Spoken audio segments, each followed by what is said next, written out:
Hold on, guys. We'll be right back.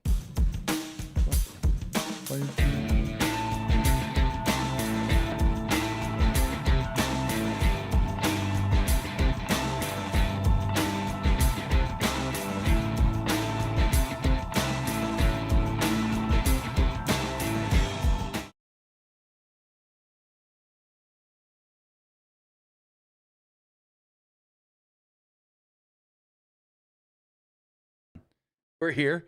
It's Monday, and we got Monday Night Raw to talk about as far as the first really big show to build up SummerSlam, the follow-up to Night of Champions, and the one thing they didn't really mention much other than saying we're going there on the 18th.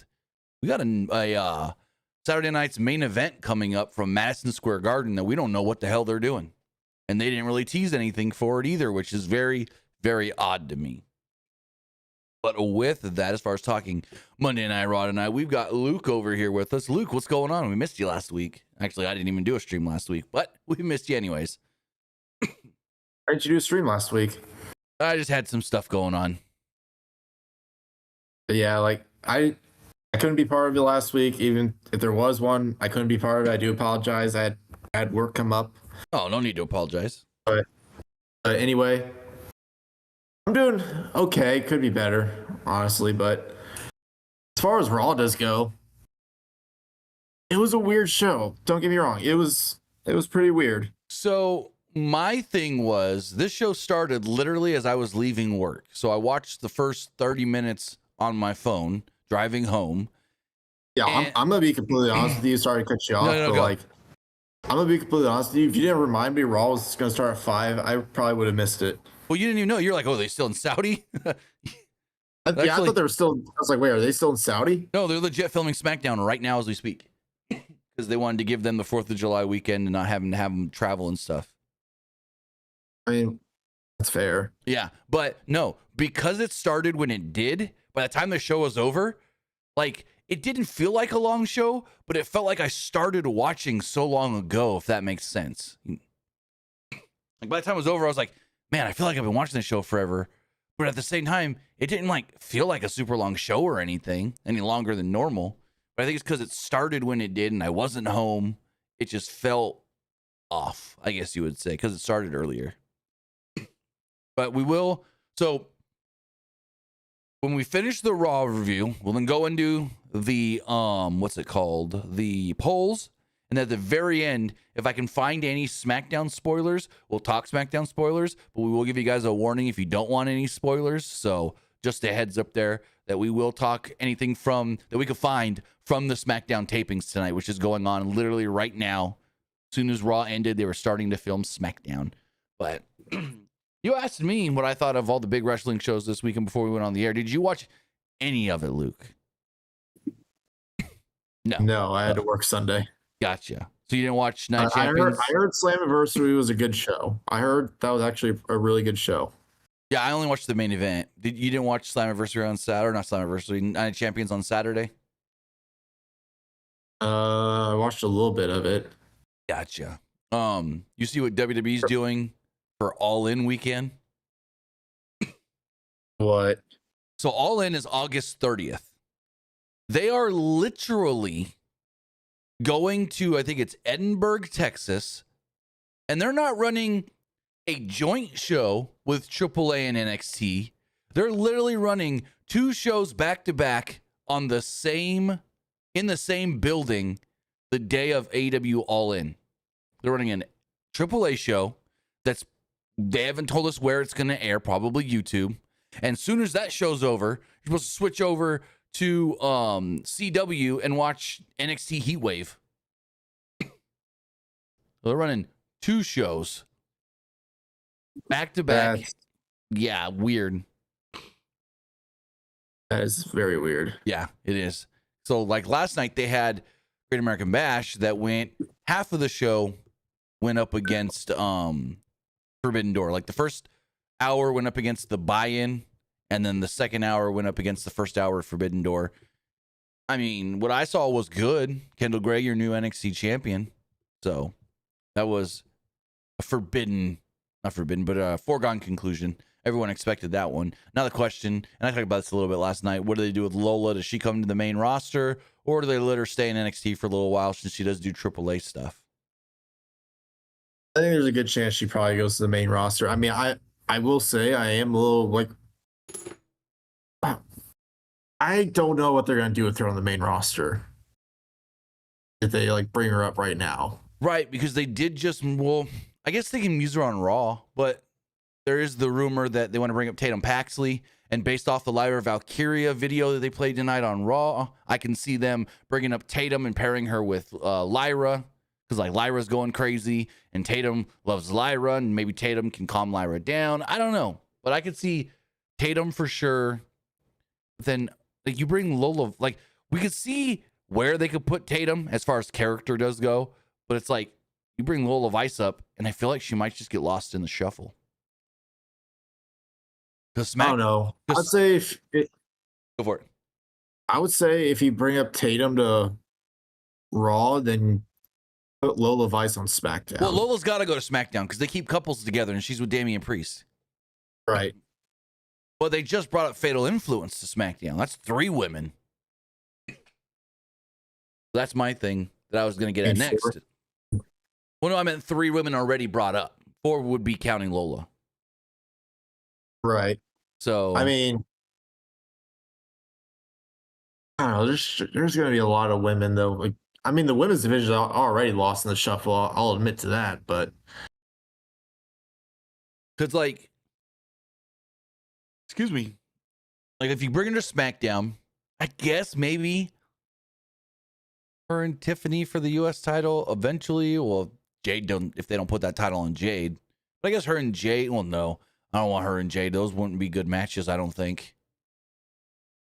I can't see Jade doing well working against a shooter type character. And also Trey Lucado, I always butcher his last name, said, and also Blake Monroe just came up to SmackDown. She debuted last week.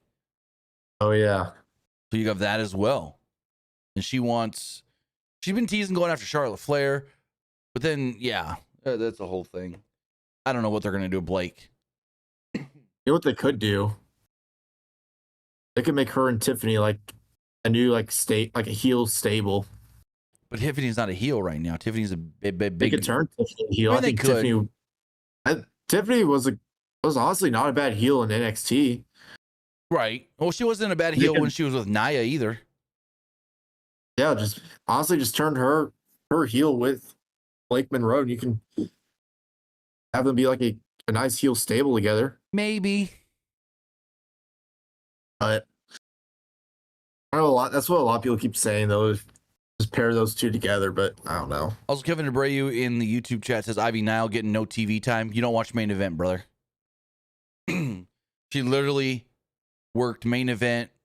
She didn't work the last 2 shows, but she worked like 4 shows in a row before that, and then a bunch before that as well. Ivy Nile's a staple of main event, basically. Do you think anybody watches the main event? I'm going to be honest with you on that one. Yeah, there's people that watch it. I mean, I can tell you exactly how many people watched the last episode. Hold on. You just go to YouTube. WWE main event. The last episode of main event was viewed by 188,000 people. But that's YouTube, so it counts as even if you watched 1 minute. Like the week before that, 227,000 people have watched that show. The February 5th episode is 500,000 people watched that show. So yeah, people watch main event. A lot of people forget that it's free to watch on YouTube. Let's see. Yeah, a lot of these are like up and past 400, 500, 600,000. Right here, Ivy Nile versus Carmen Petrovich from March 5th. 500,000 views. Basically, main event, a lot of times what they'll do is they'll bring NXT wrestlers up that they're interested in to see how they work against the main roster crowd. But with all of that, I'm gonna be okay. I'm gonna be honest. I Go just for it. saw like Kevin Brewery's comments, like how bad WWE used Jordan Grace on main roster. I totally forgot about Jordan Grace on the main roster. I'm gonna be completely honest with you on that one. Yeah, it hasn't been all that great. What's going on with her? Are they just like not using her, or is she hurt? No, she's fine because she's working main event. Like, I could tell you exactly. Let's see. Jordan Grace. Jordan Grace has been working main event. 2 weeks ago, she lost to Kiana James. The week before that on main event, she lost to Julia. Then the week before that, she beat Kiana James.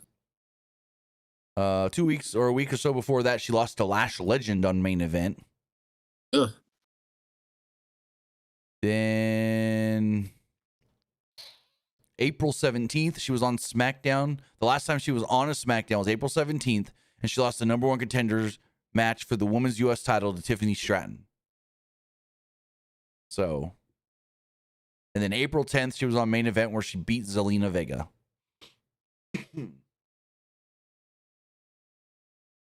But yeah, she's worked 1, 2, 3. Forgot about her. I'm gonna be honest about that one. They've been throwing her on main event, which is weird. Very weird because she's very different and very marketable than everybody else they've got for the most part.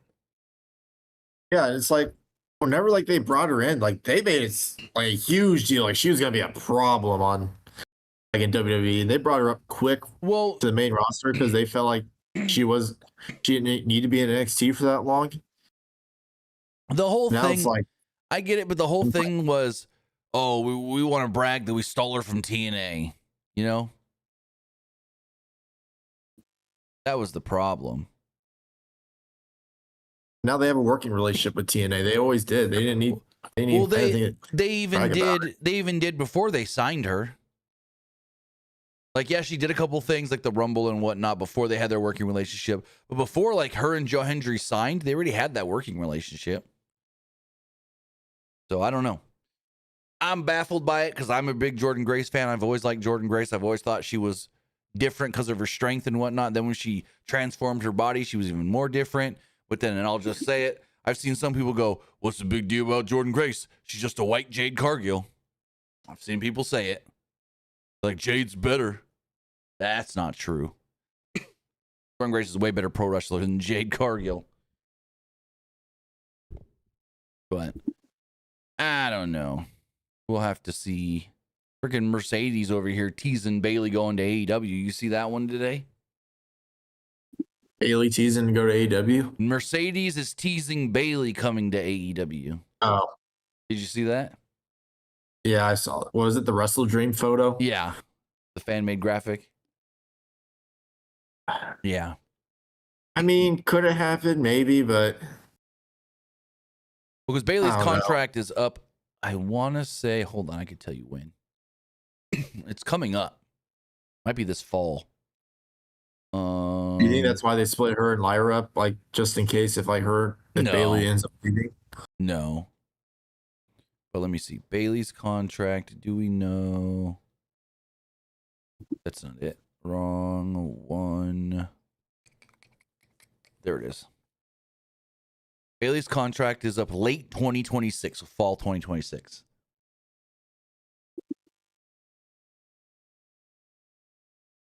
Oh, that's coming up soon. Yep. I mean, heck, I doubt he goes anywhere, but Ray's contract's up this fall too. Well, WWE also just takes a while to like extend people. Yeah, but the Bailey situation's different because if you watch that Chris Van Vliet interview from last year, you can tell she's not, or at least at that time, because she got yanked from Mania, basically. You can tell she's not fully, wasn't fully happy at the time. So that's the whole thing. We'll have to wait and see how it plays out. Like I said, Rey Mysterio's contract's coming up soon too, but I doubt he goes anywhere, especially being the general manager of AAA. Yeah.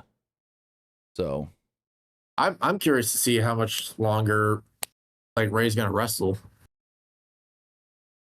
So are they already saying that like Ray could like retire like soon if he's already the GM of AAA. No, hold on. I just saw something recently where Ray talked about that. Rey Mysterio retirement.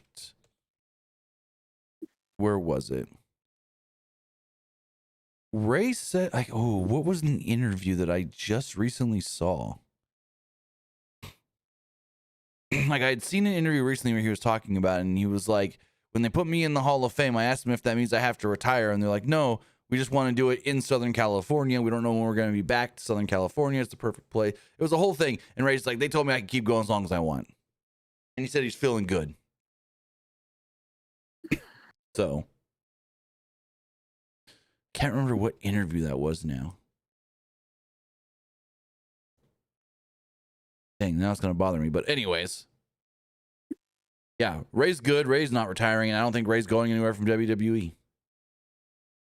Like before, when Ray's contract came up, you'd be like, oh, he's going to stay so, it doesn't hurt Dom. Well, Dom's now just on his own.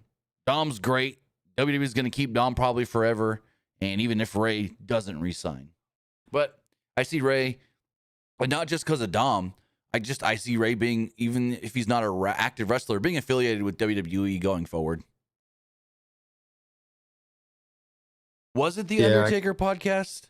Big Give It All says with the Undertaker on his podcast. It might have been. Hold on. It might have been. Let me see. 6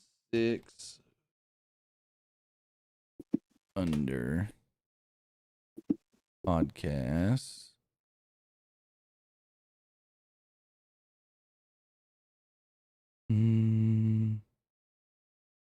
No. Wait, those are old. Hold on. How do I see the newer ones? It's showing me like old episodes. That's weird. For some reason. Give me 1 second. Let's try something here. Let me do it this way on my phone, because I know I see the new episodes on my phone.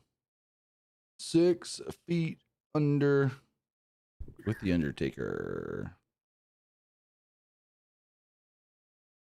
6 feet under podcast. Yeah, it's still showing me the old ones for some reason. That's weird.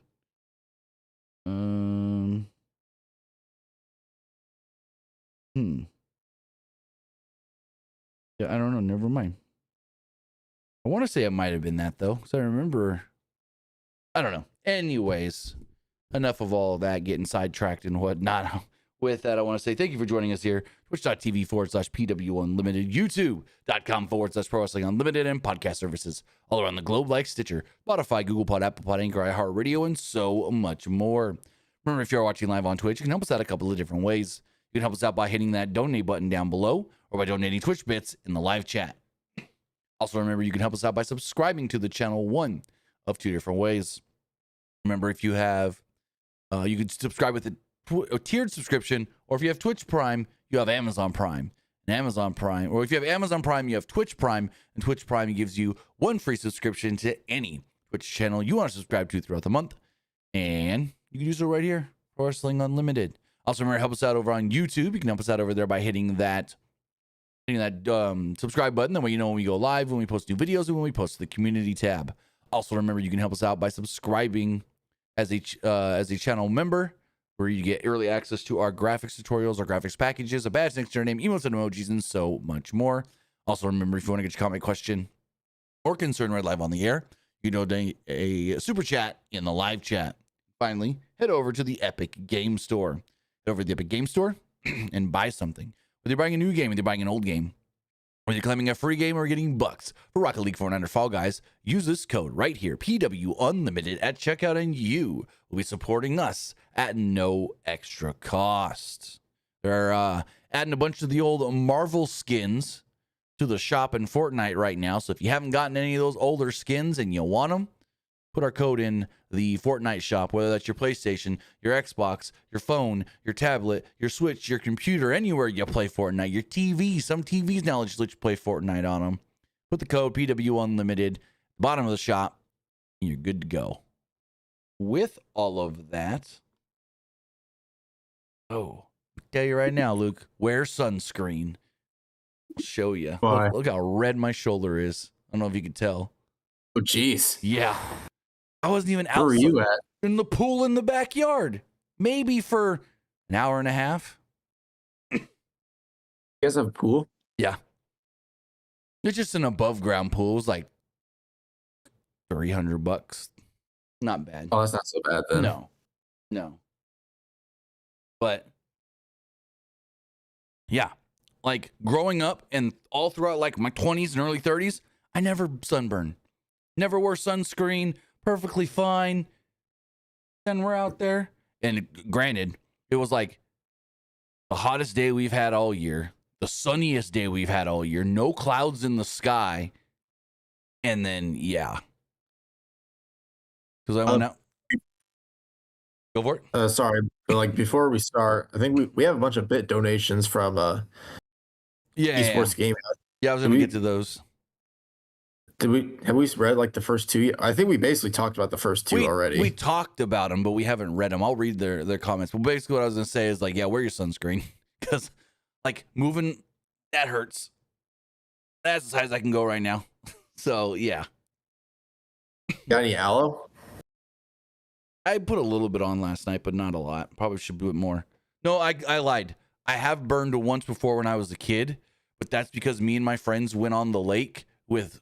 So basically, we took surfboards out on the lake and just stayed on the lake for 12 hours waiting for boats to come by to give us any sort of a wave or a wake to try and like stand up on the surfboards. This was in like 6th, 7th grade. No. Yeah, 6th or 7th grade. Because my buddy, literally, his house was on the lake. But yeah, that was the only other time as a kid I burned. And then once, which I should pull up the picture because it's gnarly, basically 2nd degree burn on my foot from the sun. That was a rough one.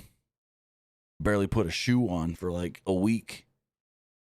Anyways, as far as the bit donations do go from Esports Gaming Rules, first one says, I watched a little of NXT, the Great American Bash, Orlando, but heard we have a new NXT Women's Champion, and NXT and AAA are going head-to-head with AEW London. So, at least one of those shows will be going head-to-head. We don't know the times yet.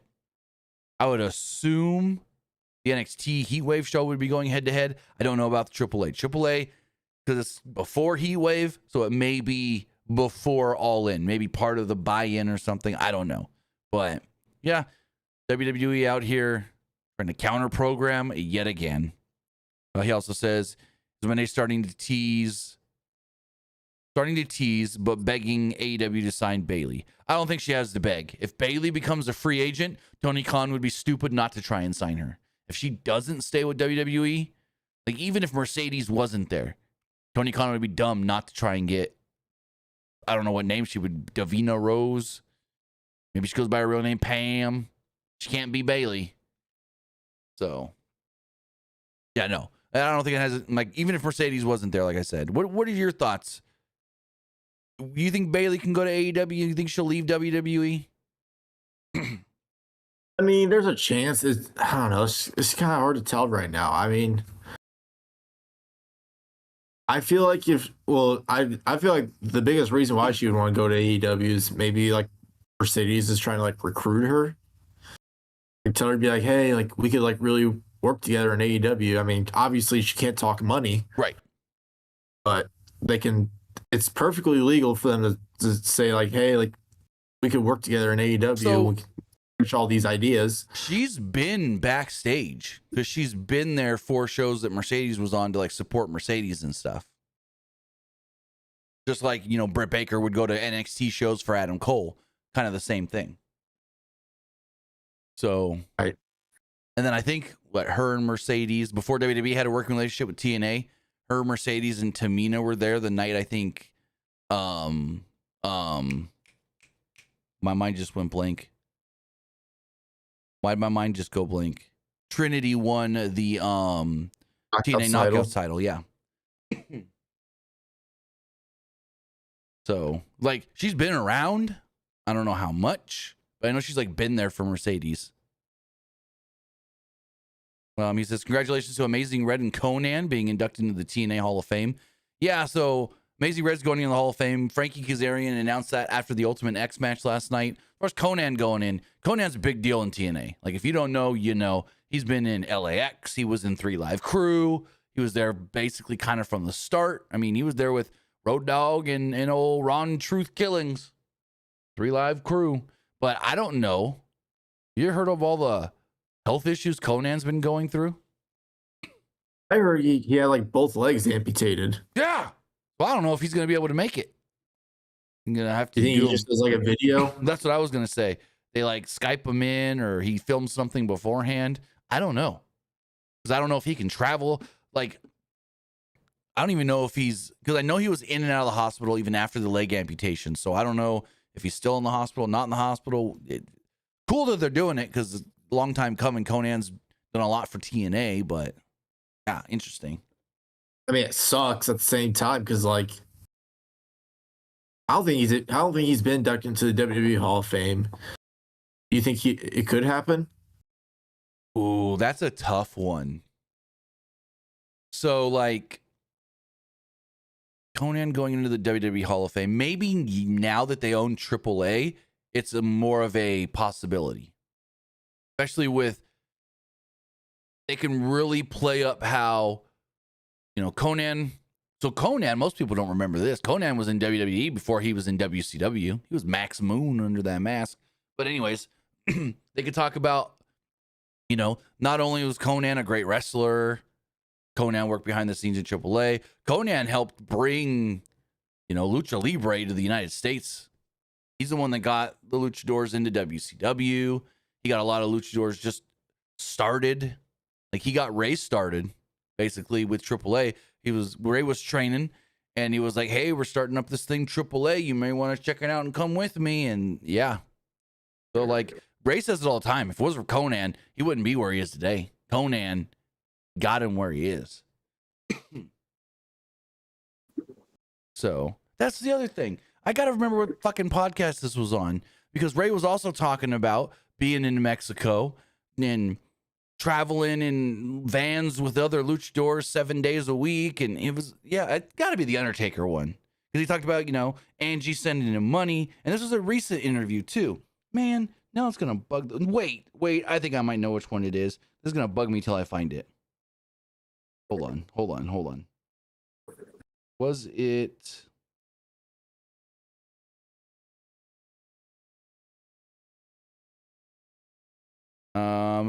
Here we go.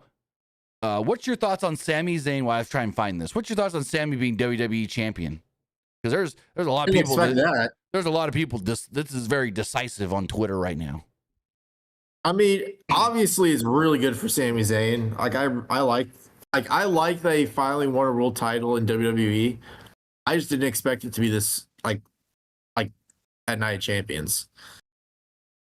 So like, but because now it's like, what are they gonna do now? Are they gonna do like him versus Cody, or are they gonna have like somebody else like challenge him? Apparently, I think the rumor is it could be Cody versus Punk at SummerSlam if Punk returns soon. Yeah, but that would have only made for what though? They teased that for the title after Mania. That's what I'm kind of thinking. I think they did tease. Huh. They teased Gunther versus Nick Aldis at SummerSlam. Yeah, they did. Nick Aldis suspended or put on leave. Like, they've teased Nick Aldis and others. Oh, found it. Ray was on fucking Cody's podcast. What do you want to talk about? Back in February. I completely forgot about that. I think that podcast kind of fell off a bit. No, I listen to Cody's podcast every week. I listen to every new episode. His one with DDP, the newest one. I think it's the newest one. Well, it was within the last 2 weeks. His DDP episode was great. Just because him and DDP, that's like his uncle. DDP's like his uncle. So, no, I think that's the one. Hold on. Maybe it's not, because this is February. No, it might be, because there was a podcast recently where he was talking about Aaliyah wants to train at the Performance Center, but I felt like that was within the last 2 or 3 weeks. Now I can't. Now I'm. Yeah. Oh, here we go. He was on Undertaker's podcast 3 weeks ago. Boom. Found it. That's the one. It was Undertaker's podcast. I finally found it.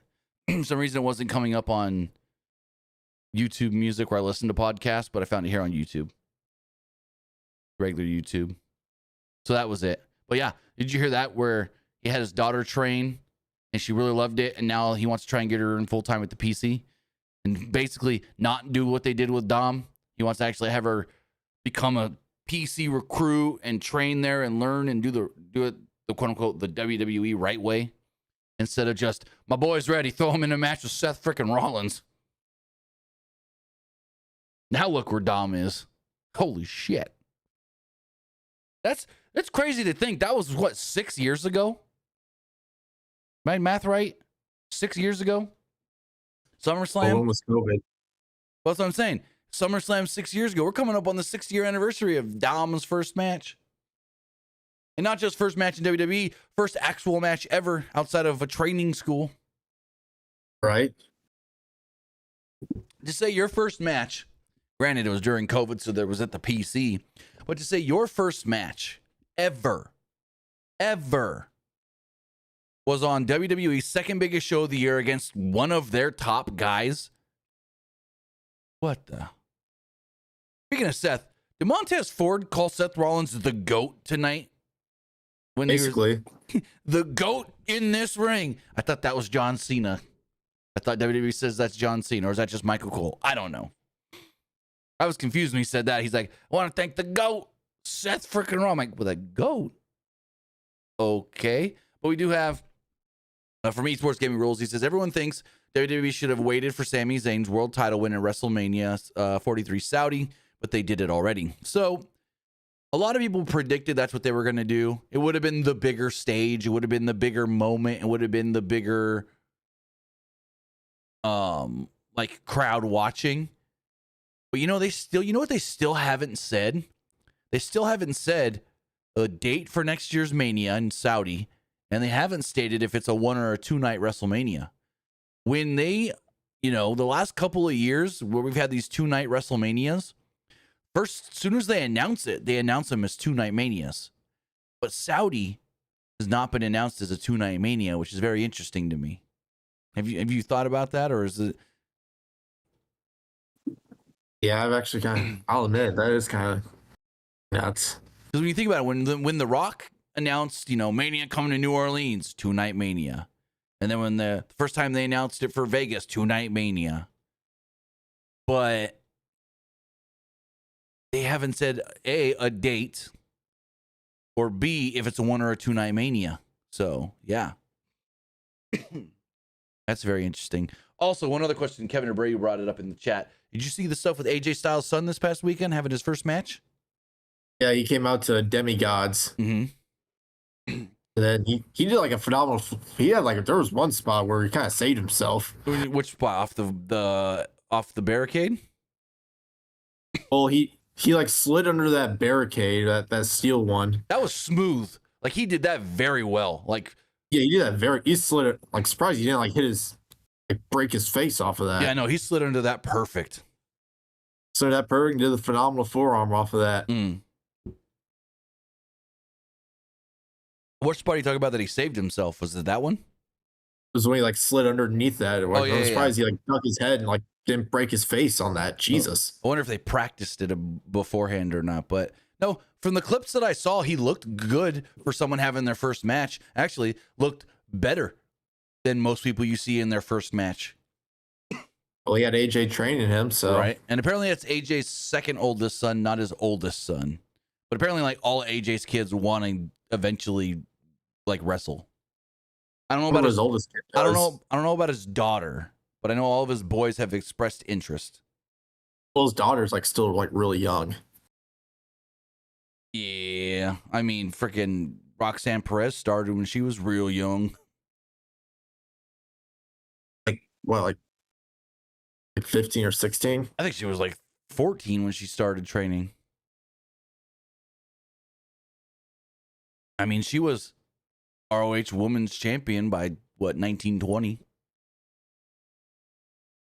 But Yeah, Booker T trained her like well. if you say who's the best person to come out of Booker T's school, it's her and the Usos. I keep forgetting there was a clip from like the mid 2000s. It was like Umaga like making a guest appearance at like Booker T's like school. Yeah. It was with the Usos and Ember Moon, aka Athena. Yeah, no, basically the Usos weren't doing shit with their lives. Rikishi called up Umaga. They went and lived with Umaga. They trained at Booker School, and then they got him into WWE. Oh yeah, they were doing. Yeah, the Usos. They talked about this in like a. Have you ever watched like their this? I don't think they had the show anymore. I think this was just like a sponsorship they had with that, with the Payday candy bar. Mm-hmm. So like they had this like.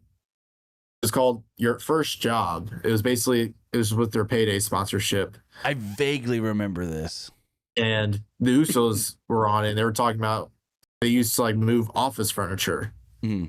Like that was like one of their first jobs. And then they said they got off work, or they just got off work, and then like Umaga called them and said, "Hey, like he wanted them to travel with Umaga." Yeah. They said, "Yeah." He's like, "You gotta make a decision now because I'm leaving here pretty soon." So they agreed. They packed up their stuff, went with Umaga, lived with him, and they started training to become wrestlers. Well, apparently, it was like a year or two ago. Umaga's not late wife. He's late. Anyways, Umaga's wife talked shit about all that. How like they took care of Rikishi's boys because he couldn't do it himself. Or so. Yeah, it's a whole thing. Go find it. She like sent some tweets or something about it. She was not happy with Rikishi and talking shit about how they saved it, Rikishi's boys or whatever, but they don't get credit or I don't know. It was a whole thing. So yeah. Speaking of all that, Zilla Fatu's getting signed. Yeah, that's kind of surprised it's this soon. It's been a little while. Here's my thing. It's been a little while. Its legal troubles are cleared up, and we're good to go. You know, I was listening to, I think it was on Chris Van Vliet's podcast, the interview with Zilla. The way he talks and his charisma reminds me a lot of Jimmy Uso. I don't know what it is, but it's like the dialect that he has and like the way he talks kind of sometimes feels like Jimmy in a good way. Esports Gaming Rules also says, are you going to watch New Japan G1 Climax 36? I mean, I'll catch some of it. I never watch all of the G1 because it's just so much. But they're starting the G1 this year in the United States. It's going to be in Chicago.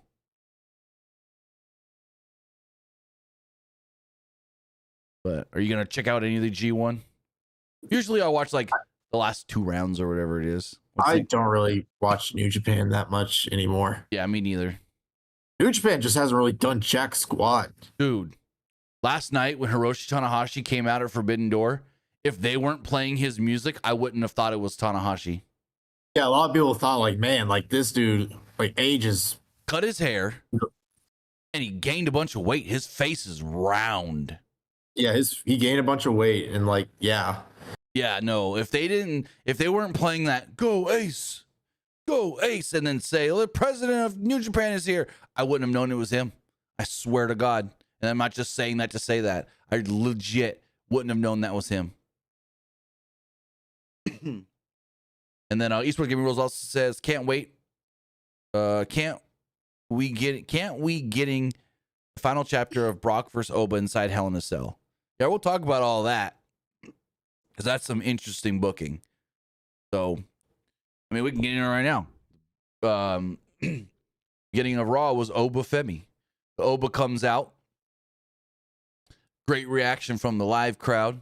The ruler is now the king. He gets down to the ring, grabs a microphone, and he brought the crown with him, of course. Destiny has not finished playing out for him, he says. He goes to talk a little bit more, but he's cut off by the music of Brock Lesnar. And this was like right at the jump. They didn't let Oba speak much. They were just like, we're bringing Brock out. And this was good. Brock was good here. Brock took the microphone and took his time. Well, first he's off. He was laughing with Paul the whole way down, staring at Oba. They get into the ring. And Lesnar goes, oh, I don't watch the show. Paul over here tells me what happens. And I heard you won King of the Ring or whatever. He's like, I'm a former King of the Ring winner as well.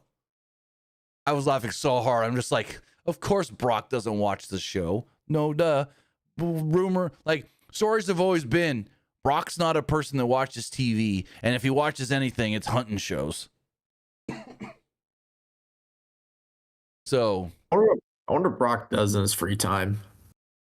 Hunts on his property. Hangs out with his like, wife. Apparently, like, people are saying like Brock makes so much money, but like he doesn't really like spend much of it. Instead, he'll give it to like farmers and stuff. Well, I don't know about that, but Brock lives a very, very minimalistic, secluded life. Basically, like in the, I don't want to say backwoods, but kind of like mountain areas of Saskatchewan. He just lives his life like a little country boy, basically. Doesn't need much. Just has a very simple life. And yeah, I know he's got a big ass training facility, or at least he did at his house, because during for his last UFC fight, he basically brought a octagon to his house, and his whole training staff trained him at his house. Kind of like what they did with Ronda for the last fight with Gina Carano. But yeah. Where was I? Lesnar says he's a former King of the Ring winner, so he knows a little bit about winning this tournament. He advised Obafemi, you got a decision to make, huh? Don't you? Even though when Lesnar isn't on the show, Heyman informs him what's going on. He goes, and Heyman told me you like to call me names. Call me names to my back. Say it when I'm not here. Like, call me a bitch. He goes, but you know what they say? Talk shit, get hit. And Brock kicks him right in the nuts. Brock then grabs him and drops Obafemi with an F5. And then, did you catch him and Paul's little banter when they jumped out of the ring? No. So, when he was, I missed the thing here. He was talking about I don't watch the show. And he was like, right before he said, Paul tells me you like to call me names when I'm not here. He goes, Paul said you're a pretty good promo, huh? Yeah, I was never good at that. That's why I needed this guy to speak for me for a while. But then they get out of the ring and they like do a little like dap kind of deal. And Heyman goes, hey, that was a pretty good promo, wasn't it, Brock? Brock's like, yeah. So, because Brock's like, I'm not a promo guy, but I hear you are. But then cut a hell of a promo tonight. That's the thing. Like, yes, Brock had Heyman to speak with him early on, but like, once they moved him to SmackDown and he wasn't with Heyman anymore, he could speak as best as any of them. I remember those old, I guess you say skits and stuff they used to do with him and Kurt Angle backstage on SmackDown. I still think the best. You remember the one where like, milk? It was the milk, and then like yep. Kurt Angle did like a push-up contest, like 200 push-ups, like 500, or who can do more push-ups than they made Brock do like 500 push-ups, and he's like, "Nah, you win, Brock." Yeah, I was literally about to bring those up. Like Brock was good backstage and like on like yeah, that's why when Brock went to the UFC, he was one of the best guys. Excuse me, best guys they had at promoting his fight. So. Excuse me. Brock and Heyman are leaving. Oba grabs the mic and he's like, Brock, this isn't over. You say I like to call you names behind your back? Well, you're right in front of me now, and I'll say it, you're a little bitch. Oba then said something about cats and rats, I think. And then goes, we should end this at SummerSlam. You versus me. And Brock's over there laughing again. He goes, hey, how about I up you one? And I thought what was going to happen here was Brock's going to up him one by saying, we'll fight on night one. You put your title match on the line. And then the winner faces Roman the next night, night 2. That's where I thought they were going. It kind of makes a lot of sense. You still keep King of the Ring credible. But no, he says, Hell in a Cell. And I kind of gasped a little bit when he said it because I was like, oh, that's awesome. Yes, Oba and Brock inside Hell in a Cell. Hell yeah. What are your thoughts? I think it's gonna be a decent match. I mean, I wonder how long it's gonna go because Brock, I feel like he's been known for like not wanting to like wrestle like long matches. So I'm really curious how long they're gonna have this match be. I'm gonna look, see if I can find a list of all the Hell in a Cell matches and like their length. What's the shortest Hell in a Cell match? Let's see. Here we go. Wikipedia to the rescue. The shortest. Oh shit. Oh, that was, yeah, and that didn't count. The 7-minute one that went to a no contest on Raw with Mankind and Kane. I don't count that one. What about the Fiend versus Seth Rollins? That one went. Let's see. Just scroll down. There have been 53 Hell in a Cell matches in WWE. Seth Rollins, Bray Wyatt. That was 17 and a half.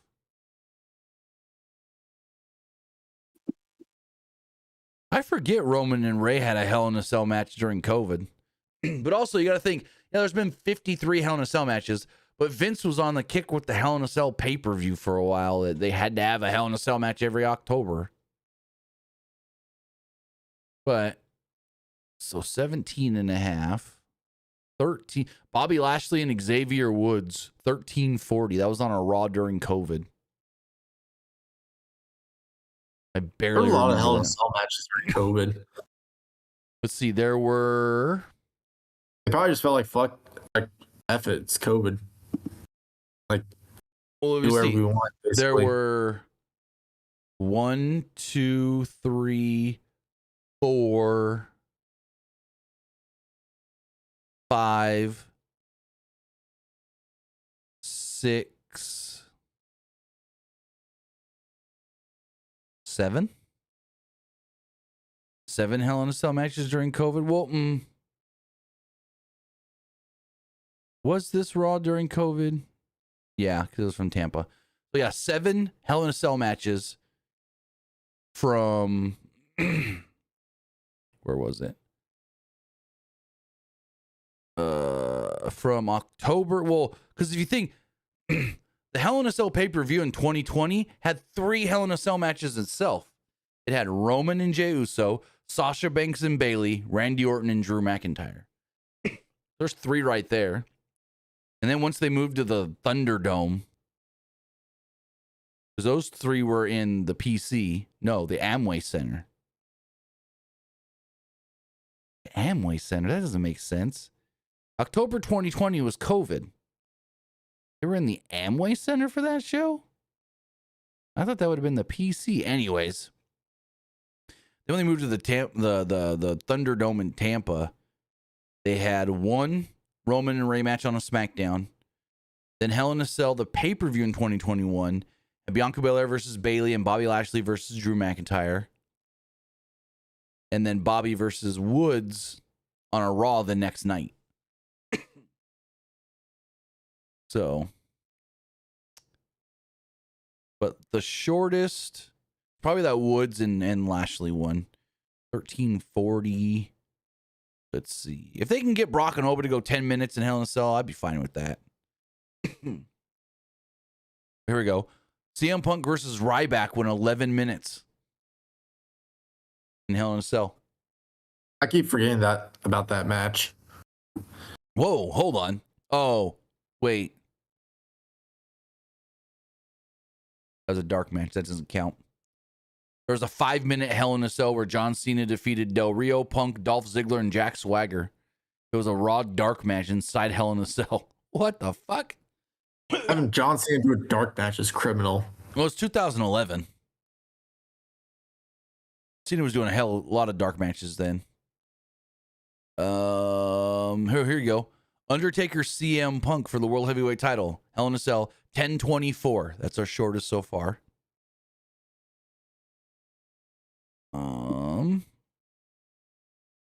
10:24. Oh, nope. Undertaker Boss Man Mania, 9:48. Mania 15. If you want to count, so technically the shortest one, if you want to count it, is Kane versus Mankind on a Raw, and it went 7.5, and it was ended in no contest. That would be the shortest. But then Boss Man Taker at Mania was 9:48. So, like, if you want, get Brock and Oba to go 10 minutes. I think it'd be great. You think they use a bunch of weapons or just the cage? See them using like 1 or 2 weapons. Probably don't need to. Now, they said Brock is undefeated in Hell in a Cell. I only remember the Undertaker one from 2002. And then the Undertaker one from 2015. Are those his only 2 cell matches? The 2 Undertaker ones? I believe. Not sure. Yeah, according to Wikipedia, he's been in 2. I remember the 2002 one because for some reason it was at least it felt like it. Maybe because it was it was a shorter cell to the point where Undertaker goes to do the rope walk spot, and the cell was so short he just grabbed the top of the cell to catch his balance. Like, that was a small cage. And then I just remember Brock won, and then Brock's on the top of the cage afterwards with the WWE Championship celebrating. And that's when Undertaker had the cast on the hand. I think that might have been before your time. Yeah, that was way before my time. 2002, when they wrestled. It was Little Rock, Arkansas. Damn. Yeah, I was born in. I'm not gonna say where I was born, but yeah, no, that was a fun Hell in a Cell.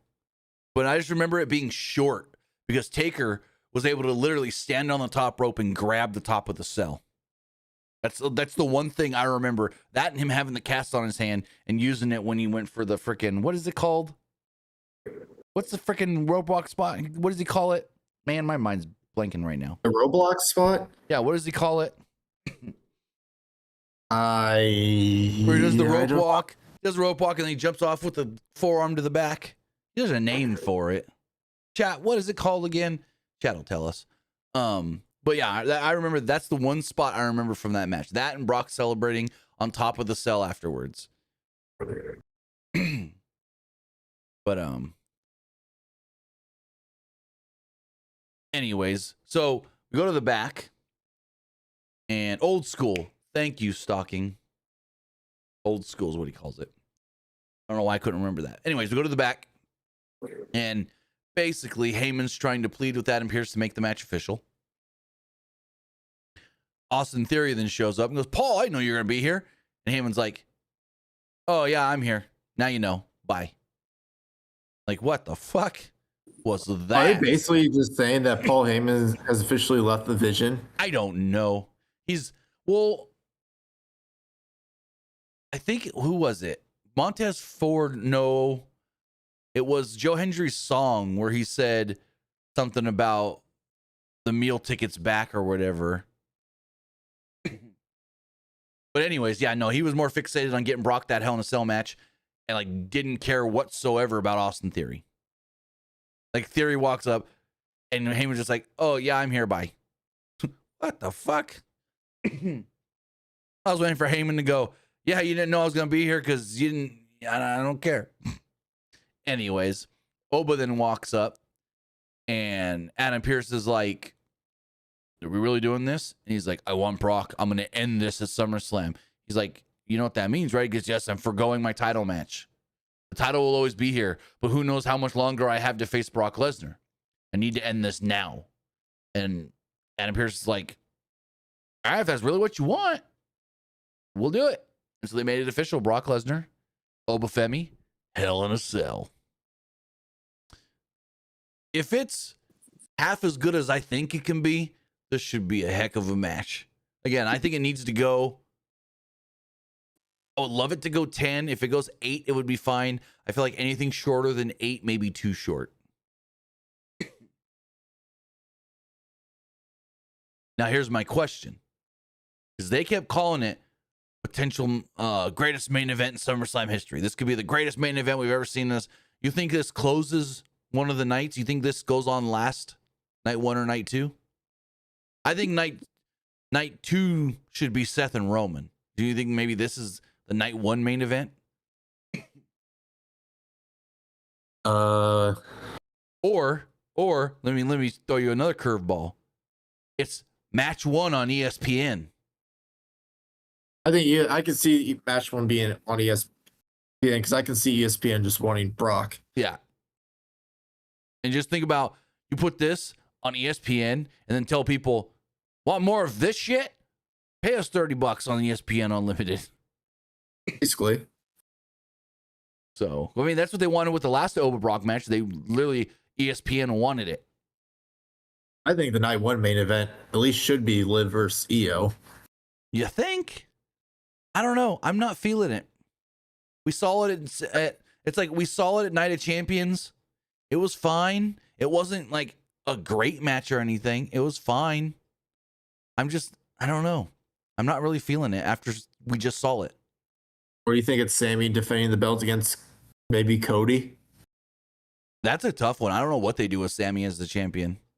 I'm happy that Sammy's the champion. What if Randy Orton returns and it's like Randy versus Sammy? Well, they teased Jey Uso. Because freaking when Jacob was like, I gotta go to SmackDown per the OTC and take care of Solo. And Jay's like, well, I guess I'll see you there too, because I'm gonna go check out Sami Zayn. He don't have any competition right now. So they kind of teased Jay going to SmackDown, which I guess we'll see in the spoilers here in a little bit. Jay going to SmackDown and wanting to challenge Sammy for the WWE title. Is that what they did on SmackDown tonight? Well, I don't know, but that's what Jay told Jacob backstage. I'll see you at SmackDown as well because I'm going to go get Sammy. He's like, Sammy won the belt, but he's got no challenger, so I'm going to challenge him. Is basically what he hinted at. Because there's that backstage segment after LA Knight and Jimmy Uso where they were looking for Jacob, and Jacob again, I don't listen to you, and I don't listen to your punk ass, Jay. So that would be an interesting one if they do, because then again, it goes back to my thing of if fucking Jey Uso challenges Sammy, then why didn't they just have Jay win King of the Ring? It really should have been. And fucking Oba said it in his promo after winning King of the Ring. I thought Brock was going to show up tonight and try to screw me, and he didn't. That's really what they should have done. Oba should have been screwed out of the tournament by Brock Lesnar. That way you can actually get to the Hell in a Cell match, but then have the winner of King of the Ring still actually get a title match at SummerSlam. Whether that's Jey Uso or what everybody thought from the beginning, Seth Rollins.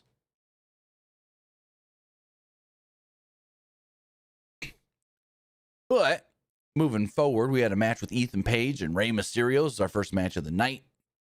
I thought these two worked very well together. Not really much happened early on.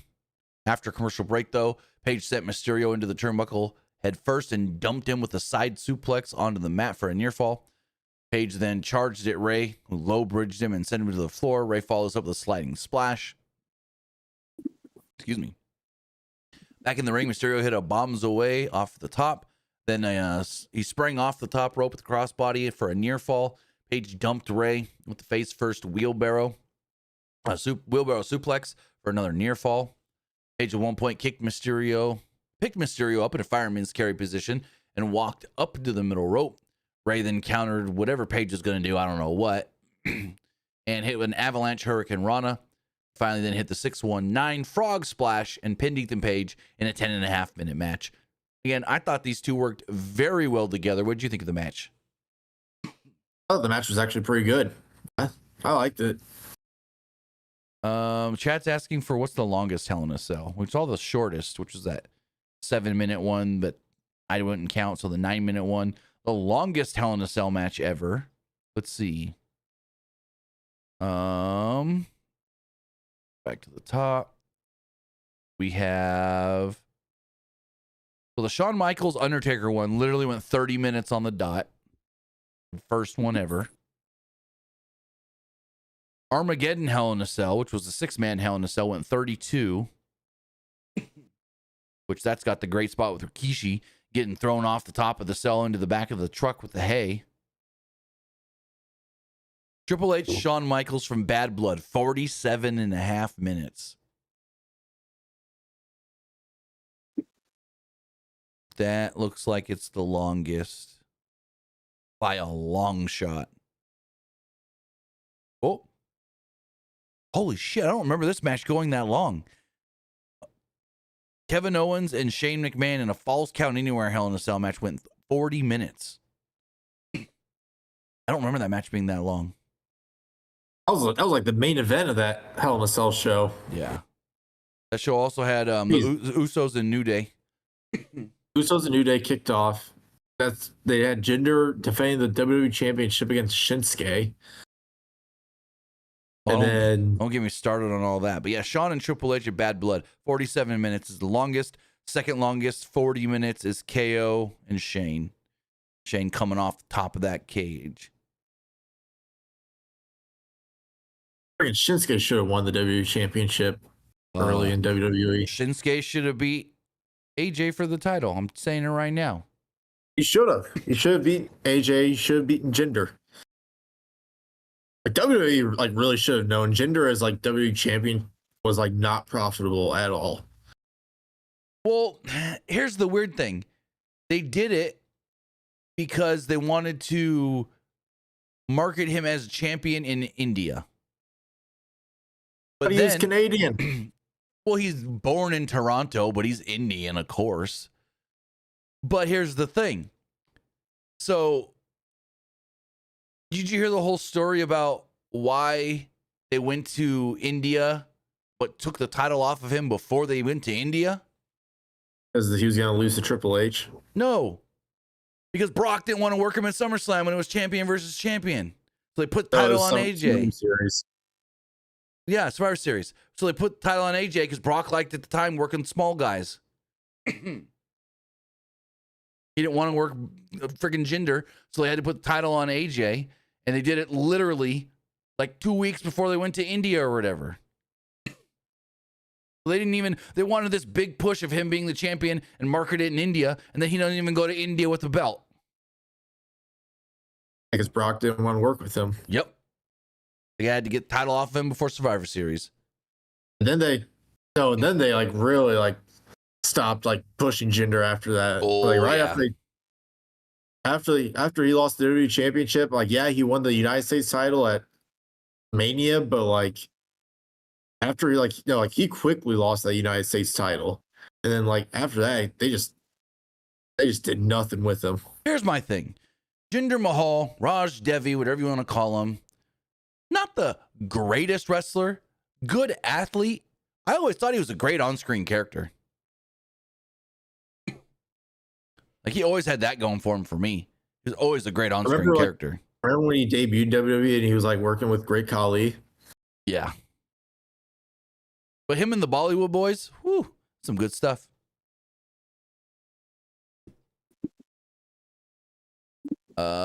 Anyways, go back to Raw. JD McDonough and Dominic Mysterio trying to find Danhausen. They went to his lab and they were like, "You stole our money. This shit's so stupid. You stole our money. We want our money back. Where's Danhausen?" And then they found a gift that he was given by the New York Knicks and they stole it. Like, Dom found it. So Dom finds this thing and he goes, "I know what we could do. Let's take this." And I'm waiting for him to go, "I lie, I cheat, I steal." But he didn't. He should have, because he stole. He stole from Danhausen.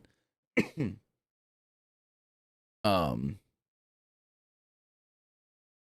Evil says, Yeah, I liked him on TV while on promo. Yeah, Jinder cut good promos. That was my thing. Jinder cut good promos. Moving forward, Joe Hendry at a concert. I don't get the whole Michael Cole being so over the top for Joe Hendry, especially since he can't even say his name right. He calls him Joe Henry every time, just like Jordan Grace does. And Jordan Grace has known him for years. She still calls him Joe Henry. It's just like, I don't know what it is. It's like you're working with these people week in and week out, but you don't know how to say their name. Like Liv still can't say Stephanie Vaquer. It's Stephanie Vaquer. She still calls her Stephanie Vaquer, even though it's Stephanie Vaquer. Because when she was talking to Io later, she's like, oh, what happened to Finn? We kicked him out of the Judgment Day. When's the last time we seen Stephanie Vaquer? But anyways, Joe Hendry's there. He's going to perform a concert. It's more of a celebration for the new tag team champions, the Street Profits, and he introduces them. Street Profits take their time coming down to the ring before they get a "You Deserve It" chant. Montez Ford then talks and says, we have some people we need to thank that have been behind us and helped us get back to the gold. First off, we want to thank the WWE Universe. And they kind of, yeah. And he goes, no. I didn't hear you. We want to thank the WWE Universe. And then they pop.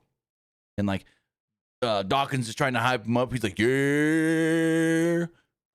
And he's like, then we want to thank the GOAT, Seth frickin' Rollins. He's like, the GOAT in this mat. I'm like, what the fuck? I thought John Cena was the GOAT. And then he says, finally, we want to also, like, it was weird because he goes, the GOAT? What did he say? He said, I don't think he said the word GOAT, but he said, like, the greatest in this ring on the mat or something like that is what he said. The greatest in this ring on the mat. Weird choice of words. And he says, we also want to thank this man, Joe Hendry. And so Joe Hendry starts singing a song. He's talking about, you know, he's talking about the Street Profits winning and beating the not Judgment Day, beating the Vision, and how Bronson Reed's gone because he's hurt. And Austin Theory's all alone. Logan Paul's hurt. And then finally Austin Theory comes out. And he comes down to the ring. Freaking Dawkins always uses that word. It's the fucking, I hate the word fam. That word just, I don't know what it does to me, but I don't like the word fam. And Dawkins uses that word all the time. What up, fam? We're doing fam. So like he says something about fam. And so as I'm sitting here going, what the fuck are we talking about? Austin Theory makes fun of him for using the word fam. So I'm like, okay, I'm on Austin Theory's side with this one. But Austin Theory was whining about being all alone. They made fun that, you know, John Cena destroyed him on the mic, and he goes, oh, just John Cena cooked me on the mic? You mean the same John Cena I beat at WrestleMania? And I'm like, yeah, you ain't wrong there. Theory then said that he's getting a rematch for the tag titles. Then not this week, but next, I want to say it is. Yeah, next week. Him and Braun Breaker will challenge the Street Profits for the tag team championships. Dawkins said, sure the dog is ready for it. I saw him a little banged up after he fought Seth in the cage. And he, Theory was like, dog's going to be ready. We're going to be good. We're going to take the titles back. And then Theory goes, I know Joe and I are supposed to have a match later, but why wait? Let's do it right now. You go to commercial and the match already started. This was fine. I didn't feel like it was anything special. And they're really making Joe Hendry, I don't want to say he's a comedy guy, but it's like he's always got to just do the one-liners. I don't know. I've been a fan of Joe Hendry for years, but what they do with him in WWE, I don't know. Well, what do you think of Joe Hendry in WWE? I'm kind of a little lackluster on it. I mean, he had some nice success in NXT, but main roster. Well, yeah, they had nobody else with a name after they plucked half the roster to the main roster. So like, oh, Joe, you're not going to the main roster yet. We're gonna put the title on you for a couple months. Basically, yeah. I mean, they could have done it on Ricky Saints, but yeah, true. I mean, they did eventually. I guess I mean, yeah, Ricky Saints left eventually, but like, I don't know, but like, I'm trying to think how I want to I feel trying like to think how I want to word this, but I feel like Joe Hendry is better than how he's being used. But you can say that for a lot of people in WWE. You can say that for a lot of people in AEW too. say that again. They should be having Athena on AEW television, not sticking her in Ring of Honor. I'm pretty sure Maya World's beating her for that title. I'm pretty sure Maya World's beating Athena for that belt. They really should have. I'm trying to think of her name, but who was that one girl they had with Athena for a while? Oh, In you Ring of mean Honor. Billy Starks? They should have had Billy Starks beat her. 100%. Billy should have beat her for that title in Hammerstein Ballroom. That freaking final battle. It would have been Billy Starks is amazing. great. Yes, she is. She is freaking great. But so no, after you didn't watch Forbidden Door, but after Mercedes beat Maya World in the finals of the Owen, they cut to, I think it was Renee with Athena, and she's like, Athena, what are your thoughts on Mercedes Moné winning the Owen? And she just laughs and goes, duh, Renee, the better woman won. She goes, Maya World, yeah, I trained her and I helped train her, and she's a protege of mine and blah blah blah, blah, but she's not all that good. And they really had Athena talk so much shit about Maya World, where I think they're gonna have Maya World go to ROH and beat her for the belt. I could be wrong, but I mean, just the way Athena was talking so much shit about Maya World, it's kind of the thing that you do in wrestling, where you put someone down so much to where then it's a shocker when they beat that person. It's just like freaking on Saturday, Michael Cole was talking so much. He was glazing Jade so hard in that match with Tiffany. I'm like, oh, Jade's losing because they're putting her over big on commentary. And then Jade lost to Tiffany. It's just kind of little subtle things that if you've been watching wrestling long enough, you could tell that the way they talk about a certain person, you could tell if it's in a good way or a bad way, if they're going to win something, lose something, and so forth. But good, Joe Hendry versus Austin Theory. It was an Austin Theory match. It was just all right at best. Nothing really special. Because again, like I said, it was an Austin Theory match. Yeah. I mean, all Austin Theory's got is the look, and then he shaved his head, and his look's not as good. I mean, he still looks fine. Oh, but no, I know he's still a good-looking dude, but he looked better when he had the flat top hair. Now he's bald-headed. Yeah. I mean, he could always grow the hair back. Well, yeah, of course. I don't know. I just don't really like how they're using like right now. He's kind of just like. You think he's like the JD McDonough of the Division? There's always the guy taking the losses. That's hard to say because everyone keeps disappearing out of the division with injury. So it's maybe, but again, like I said, it's kind of hard to say. Also, we got a big spoiler from SmackDown. I'm not going to read it yet. He sent it to me. Well, I'm reading it here, but I'm not going to read it out loud yet. We'll talk about it at the end. But yeah, I'll send you. Hold on.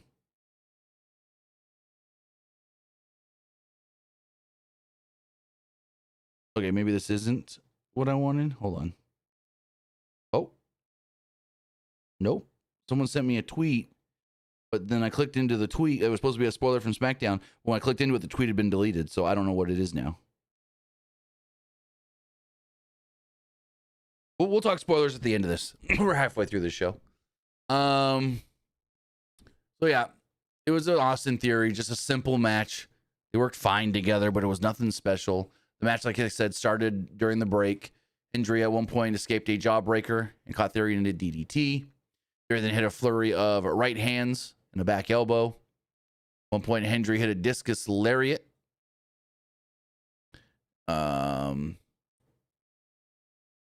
What are they? Oh, so yeah, he hit this discus lariat, and they called it the hit single. And then Michael Cole and Corey Graves starts arguing about the name of this move, and Corey's like, "Hey, how can you say, Cole, that Joe Hendry's got a hit single? Where's this hit single coming from?" And Michael Cole literally goes, "Corey, it's his move that he can name whatever he wants, and he told me that he wants the move called the hit single. That's basically what it is." I'm like, wow, way to put down Corey Graves, Michael Cole. A wrestler can name their move whatever they want. That's what he told me it's called. So I'm gonna call it what he said. It was basically Mike Santana's spin the block looking move. Theory then caught Henry with the forearm to the back of the head, rolling forearm, and then another rolling forearm. Theory hit a neck breaker out of a vertical suplex for a near fall. Henry then caught Theory with the sit-out Uranagi and pinned him 1, 2, 3. We only saw about 3.5 minutes of this. It was fine. Again, it was a simple Austin Theory match. Any thoughts on what the little we saw? Yeah, it was just a regular Austin Theory match. We go to the back. Raquel Rodriguez is talking to Adam Pearce, saying she wants a shot at the Intercontinental Championship. And he goes, well, other people want a shot too. She's like, other people? Who? He's like, Maxine. He goes, what has Maxine done to deserve a shot at the title? And he literally looks at Raquel and goes, she's a former Intercontinental Champion. And Raquel's like, yeah, okay. Well, if you want me to face her, I'll face her, earn the title shot. He's like, okay. How about tonight? You and her. It's official. He leaves. Liv and Roxanne come up. Liv's like, so you get your title shot? She goes, no, I got to beat Raquel, or I got to beat Maxine first. That should be easy. And they're like, oh, yeah, that should be easy, but we got to worry about other things. Io stole the victory because Danhausen cursed me.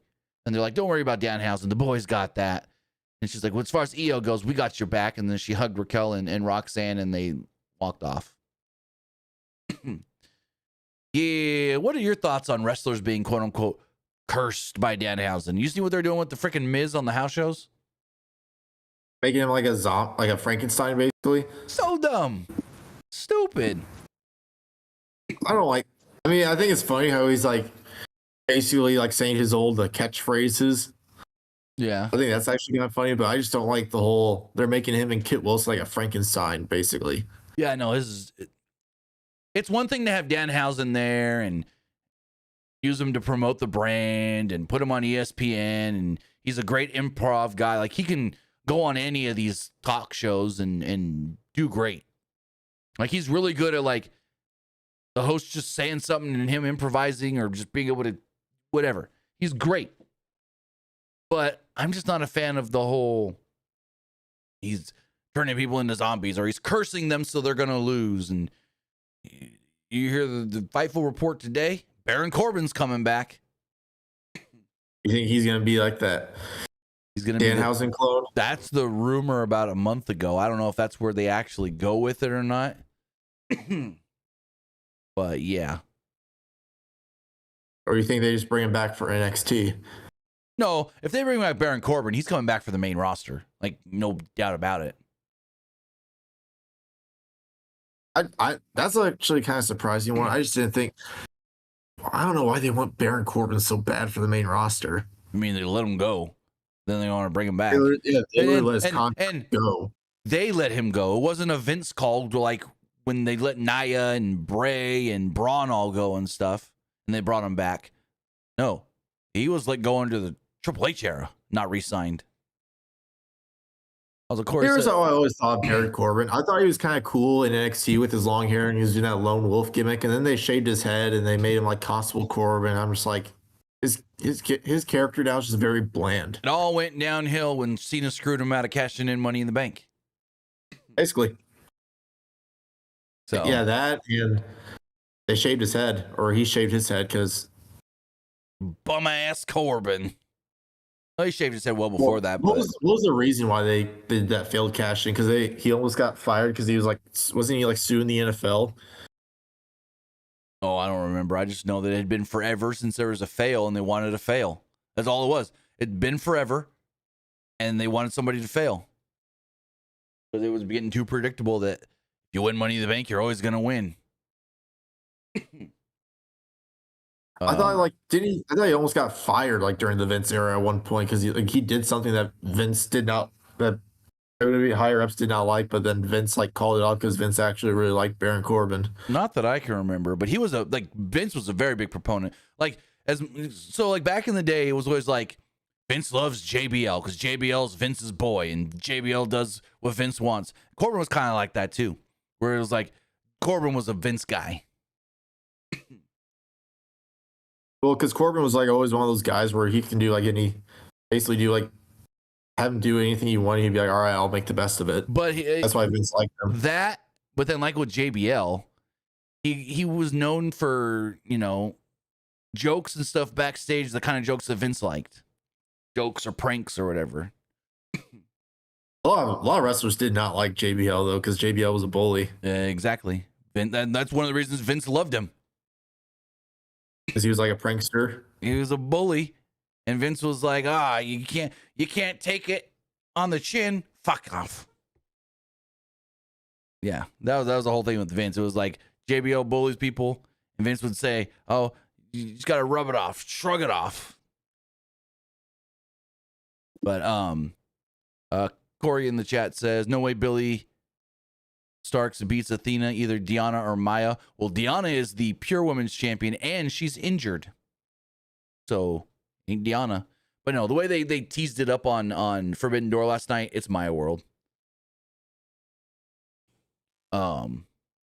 Billy Stark should have, like 2 years ago, beat her when they were doing the whole Minions thing and you're not good enough to be on my level. I'll train you, but I'm not going to make you as good as me. And then they were doing the whole, all of that. Like, it was perfect for her to win at Final Battle in Hammerstein Ballroom, and then they didn't do it. It would have been so perfect. You remember, like, when someone asked in an interview with Tony Khan, like, why is Athena not on AEW television, always in Ring of Honor? And Tony's answer was like so dumb. He was like, well, like, I know people think Athena's really great, but I just think it's better for business if we keep her in Ring of Honor and you pay me to go watch her in Ring of Honor than see her on AEW for free. Well, yeah, basically what he was saying was everyone loves Athena, so I'm going to keep her a special attraction in ROH and rarely bring her to AEW, so that way you got to actually get Honor Club to watch her. Which, in theory, it makes sense. But no offense, and I'm a huge Athena fan. I thought Ember Moon was very underutilized in WWE. It's just Athena.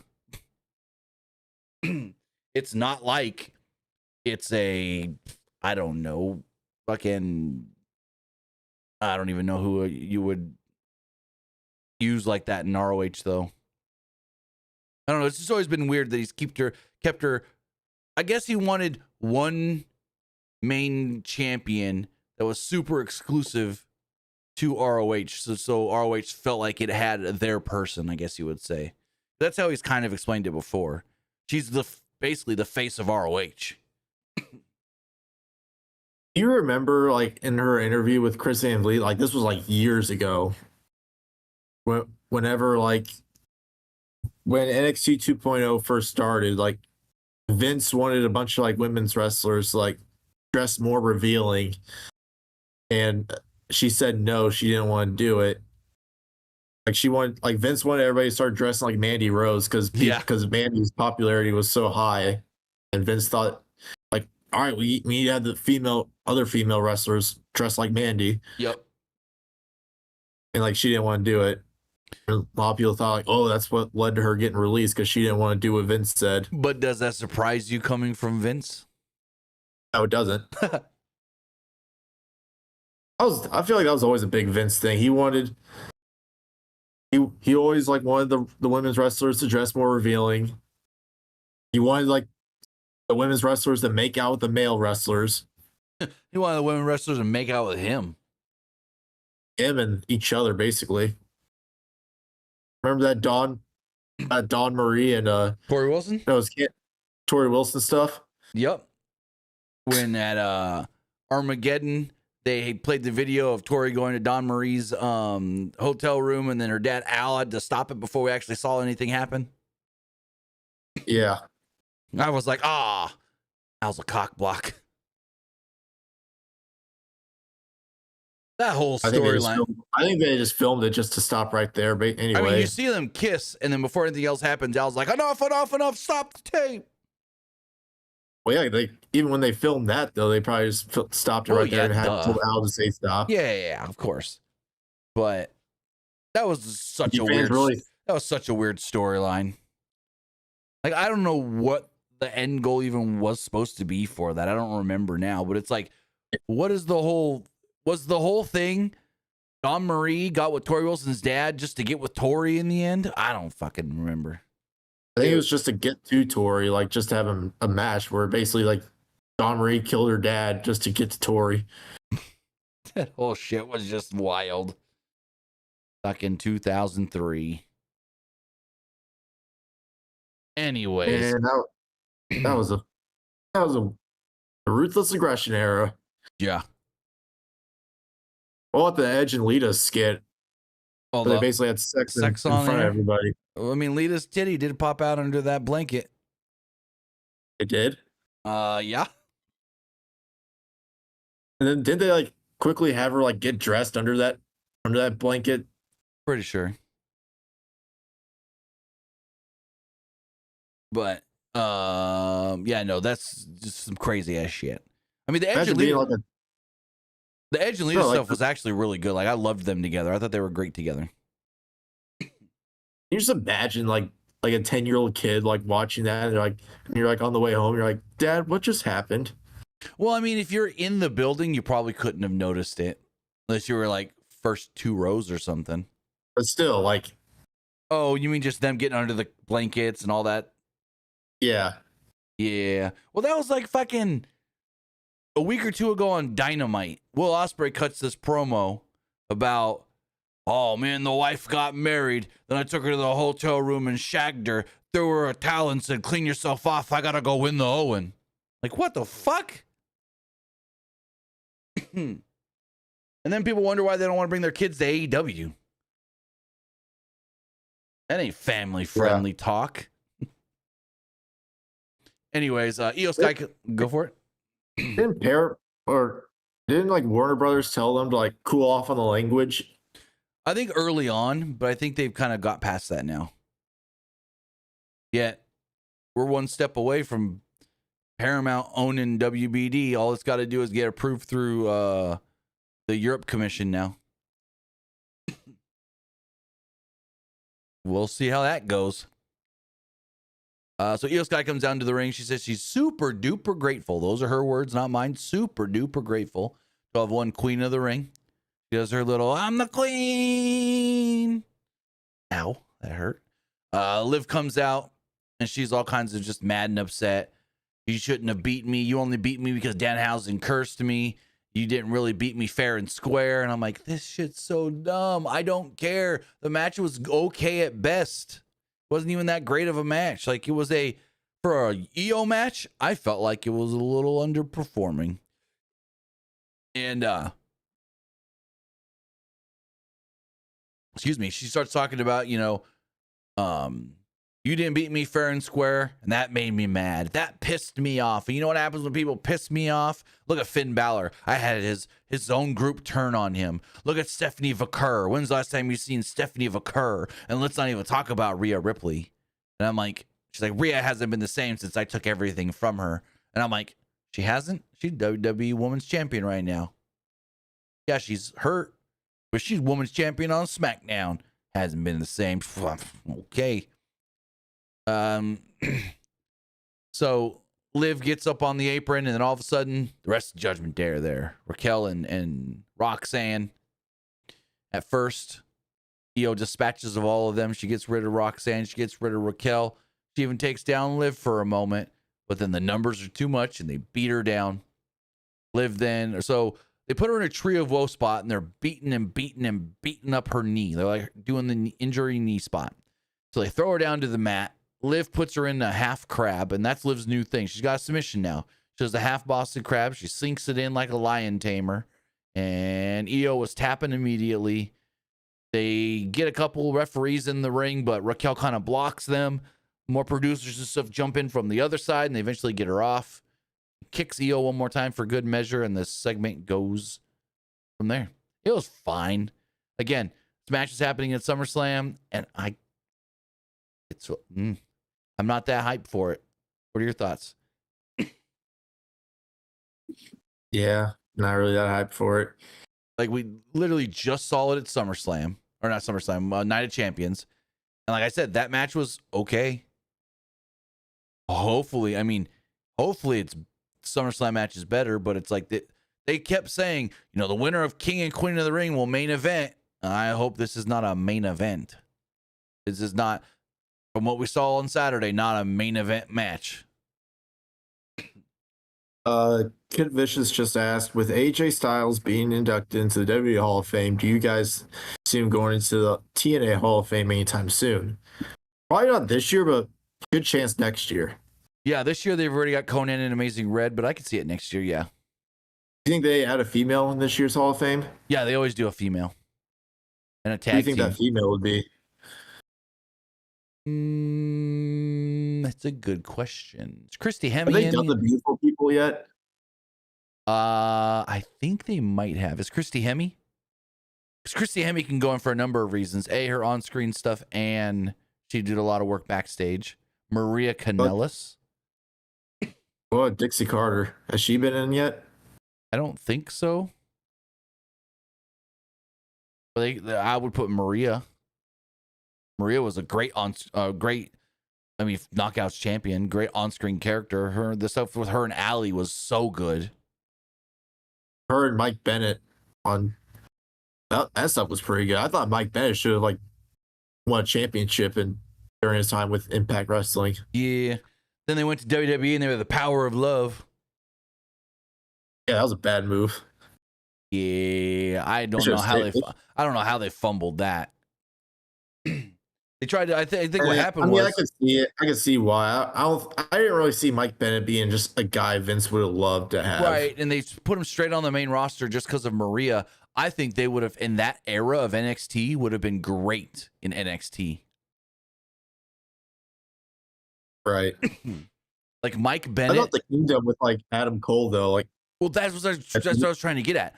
Like Adam Cole having Undisputed Era and then Mike Bennett showing up going, hey, what's going on? What's this new group you got? Hey, Kingdom. And tease him and Bennett doing something together. And then eventually no Undisputed Eras. That would have been some good stuff. It could have been like what we had in the past. AEW. Basically what they did in AEW.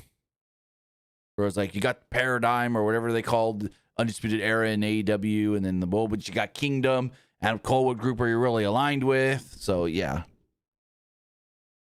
Matt Taven was still in Ring of Honor, though, and I don't think he would have gone to WWE during that time. Esports Gaming Rules with the bit donation says it's ODB for the class of 2026. Is that official?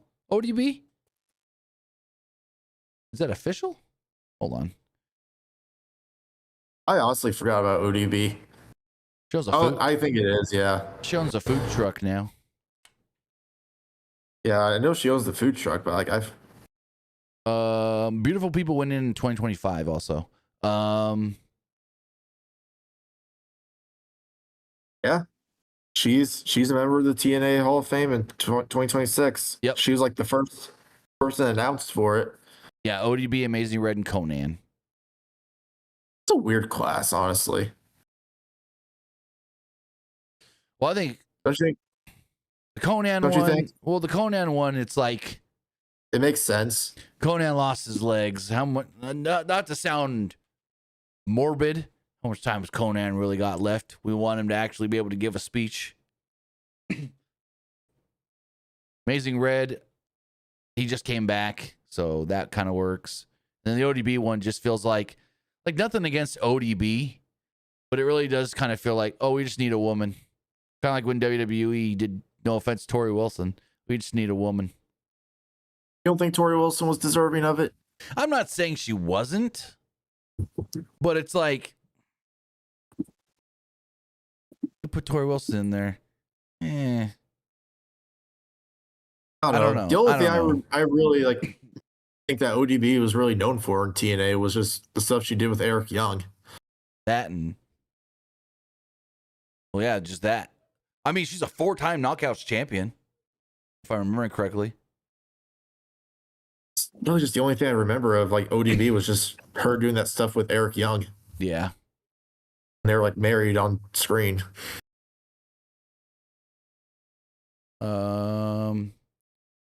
Eric Young, I mean, he could have been inducted.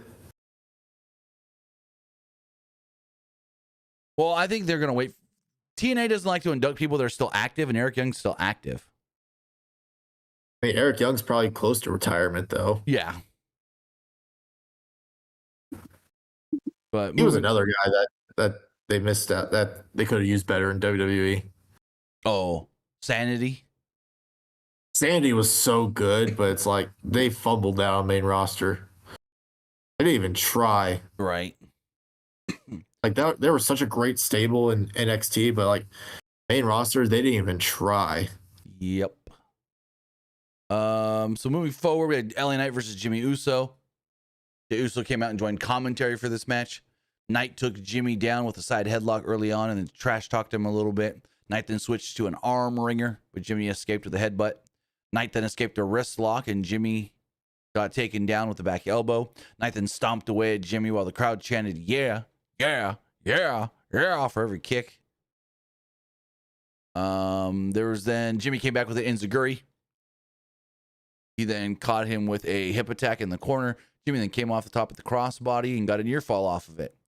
The crowd kind of got quiet here for a little bit. Uso then dumped Knight to the floor, then hit a suicide dive that a little woke up the crowd after the break. Jimmy and Knight were exchanging punches after that break. Jimmy caught Knight with a Samoan drop. He then went for another hip attack, but Knight got out of the way.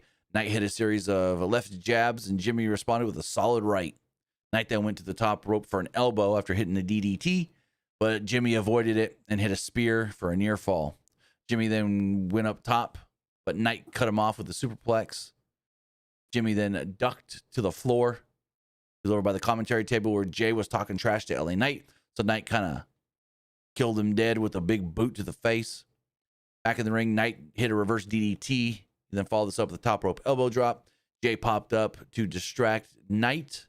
Knight took a swing at him. Jimmy rolled him up and pinned him 1, 2, 3 with a little bit of a distraction in a 12-minute match. Again, like the other matches on the show, it was fine. It was a solid television match. I don't know where they're going. It really feels like they're going Jay. I thought maybe they would go like Jay and LA Knight for SummerSlam. But then later, Jay goes, "I'm going to go to SmackDown and challenge Sammy." So I don't know what this is leading to. But it really does feel like we're going to get Jay and LA Knight. What are your thoughts? Yeah, I do think we'll probably get Jay and LA Knight at SummerSlam. Sorry, nah, I'll wait till the end. So after the match, Knight attacked Jimmy. Jay jumped in for the save. Solo Sikoa then came out of nowhere and hit Jimmy with a Samoan spike. And then Knight took out Jay with the BFT. Again, really feels like they're going Jimmy and LA Knight at SummerSlam, but I could be wrong. I don't know.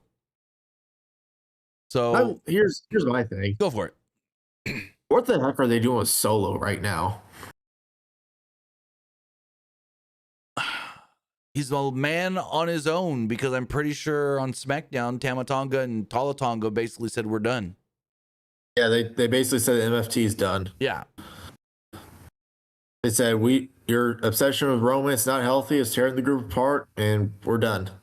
Which I think is for the best for fucking Tama Tonga and Tala Tonga, of course, but Tama Tonga for sure. Let him be New Japan, just cool, smooth Tama Tonga, and oh my God, he'll get over big. If you let him be like 2016 to 2020 Tama Tonga from New Japan, like end of Bullet Club era-ish, he'll be great. I thought like whenever they like made Guerrillas of Destiny like tag champs again right after like the Elite left, I thought that was like yes. I thought Guerrillas of Destiny were awesome during that time. That's kind of like the era I'm talking about. Like they finally let Tama Tonga like to his full potential. And I was like, holy crap, Guerrillas of Destiny, or they had that cool theme song as well. Yeah. Holy crap, Guerrillas of Destiny, one of the best tag teams ever, like outside WWE. Oh boy, yes they were. What do you think was the best tag team like ever outside WWE in your opinion? To not go to WWE? Yeah. Or well, I mean they eventually did go to WWE, Guerrillas of Destiny, kinda sorta. That's a tough one. Because like a lot of times you would say back in the day you would have said the Road Warriors, but they eventually did show up in WWE in the 90s. If you want my opinion, I would say the Briscoes. Well, that's what I was getting. I was trying to like kind of think. I was trying to like go through eras. I was trying to think 80s and 90s, which would be like the Horsemen.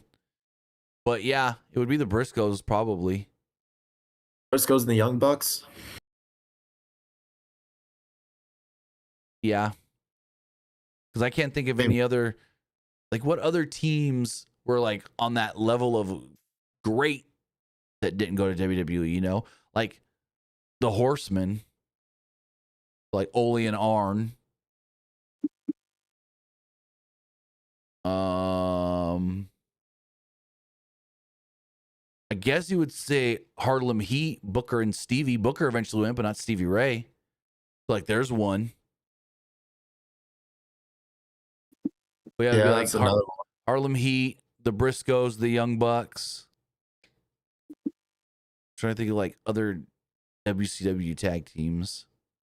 I'd say Briscoes because I feel like they've literally done like everything like outside WWE. Yeah, it'd be the Briscoes, the Bucks, and the Harlem Heat, in my opinion. Best tag teams to never go to WWE. Yeah, because like Briscoes, like they've literally done everything outside WWE. Yeah, Like that was like literally the only thing they've never done as a team was go to WWE. They almost went. Almost. Do you think them not going to WWE was like for the better? Probably. I'm just curious how do you think Vince would have used them on main roster during that time? I have no clue. I mean, they probably would have had. They would have won the NXT tag titles at least once. They had to. They would have. Well, when was it that they wanted to bring him in? Was it like 2016, 17? No, it was like 20. Or was like, it sooner? I feel like it was 13. Oh, you think it was that far back? Hold on. Well, I remember they had a tryout with WWE. They were about to sign, but then Jay Briscoe made that homophobic tweet. Yeah, let me see. Briscoe Brothers, WWE. Let's see.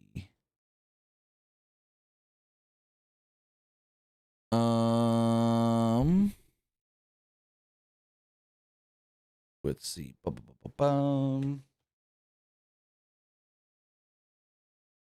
He made the tweet on May 8th, 2013, shortly after Delaware legalization of same-sex marriage. Okay, so this is from Wikipedia. It says on November 24th, 2009, Briscoe Brothers did have a tryout with WWE at their SmackDown ECW taping.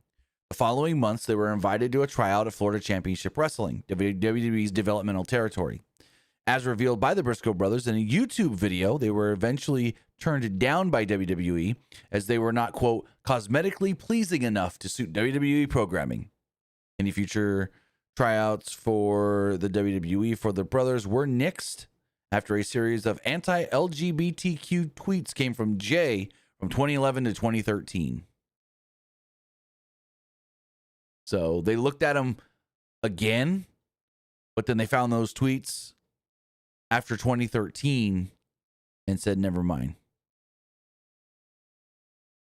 That's according to Wikipedia. Like, and then Jay Briscoe, like he went on like the Ring of Honor show and apologized. Yeah. And Ring of Honor, they never looked at them any differently though after that. Not at all. Let me see. Was it like before the show or was it like during the show? For what? Like when Jay Briscoe apologized in front of fans. I feel like it might have been like before the show started. I think it was before. Let me see. Briscoe Brothers. WWE.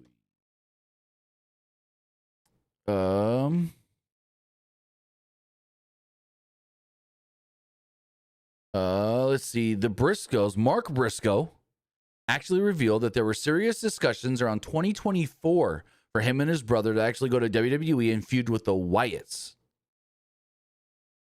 The deal eventually did fall through, though.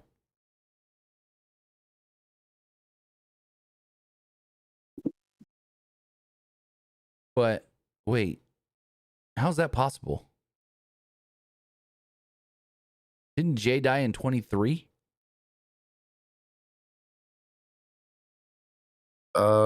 Jay Briscoe, yeah, he died January 17th, 2023. Yeah. How was their talks? Maybe he revealed that in 2024. Probably did. But yeah, they wanted them to work with the Wyatts at one point. Interesting. Anyways, as far as here we go. Mark Briscoe says the WWE actually made them an offer in 2015. But then let's see.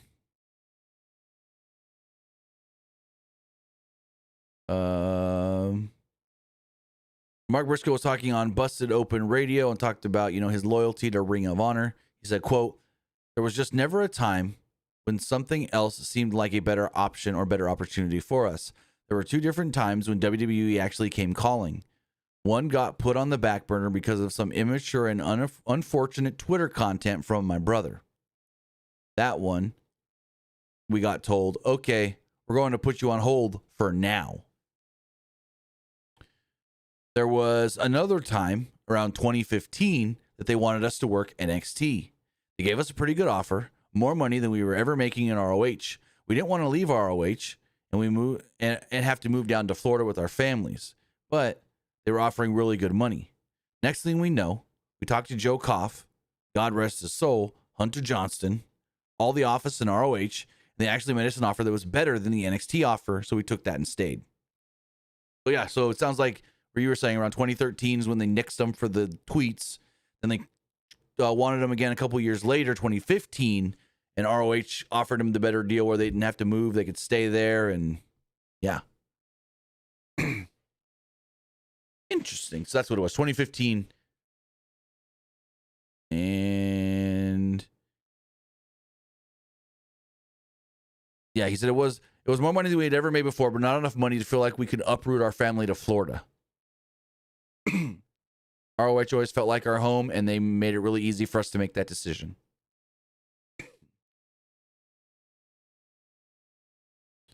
Esports Gaming Rules, the Bit Donation says TNA did tributes to Joe Doring at TNA Slammiversary Boston. Yes. So they did the 10 bell salute for Joe Doring, who unfortunately did lose his third battle with brain cancer. So they show a recap on Raw from after Night of Champions. Gunther got in Nick Aldis's face, called him a failed wrestler, which I don't know how failed Nick Aldis is, former multi-time NWA's World Heavyweight Champion, even though when he Isn't he like the longest reigning NWA World Champion? Yeah, but like I was just about to say, the only issue with that is it's when the title didn't mean as much. Because like once the title was no longer in TNA, it just never felt and meant the same. Granted, Adam Pearce held it like 4 or 5 times after it was in TNA, but still. I mean, the title doesn't really mean much now anyway. No, it doesn't. Like, I feel like who was that? I feel like Christian Cage was the last like real credible NWA World Champion. I mean, Nick Aldis brought some value to it. Right, but like, what does NWA really mean right now with Billy Corgan owning it? The only thing, like, the last I heard is like over the weekend when they had their NWA show, Trevor Murdoch was about to retire, and they did that. Yeah, I saw that. They look dumb. I didn't watch the Cole clip, but they're like wearing a crown and a robe, and yeah, over like a flannel. Yeah, that looks stupid. Anyways, so we call him a failed wrestler. There were F-bombs thrown.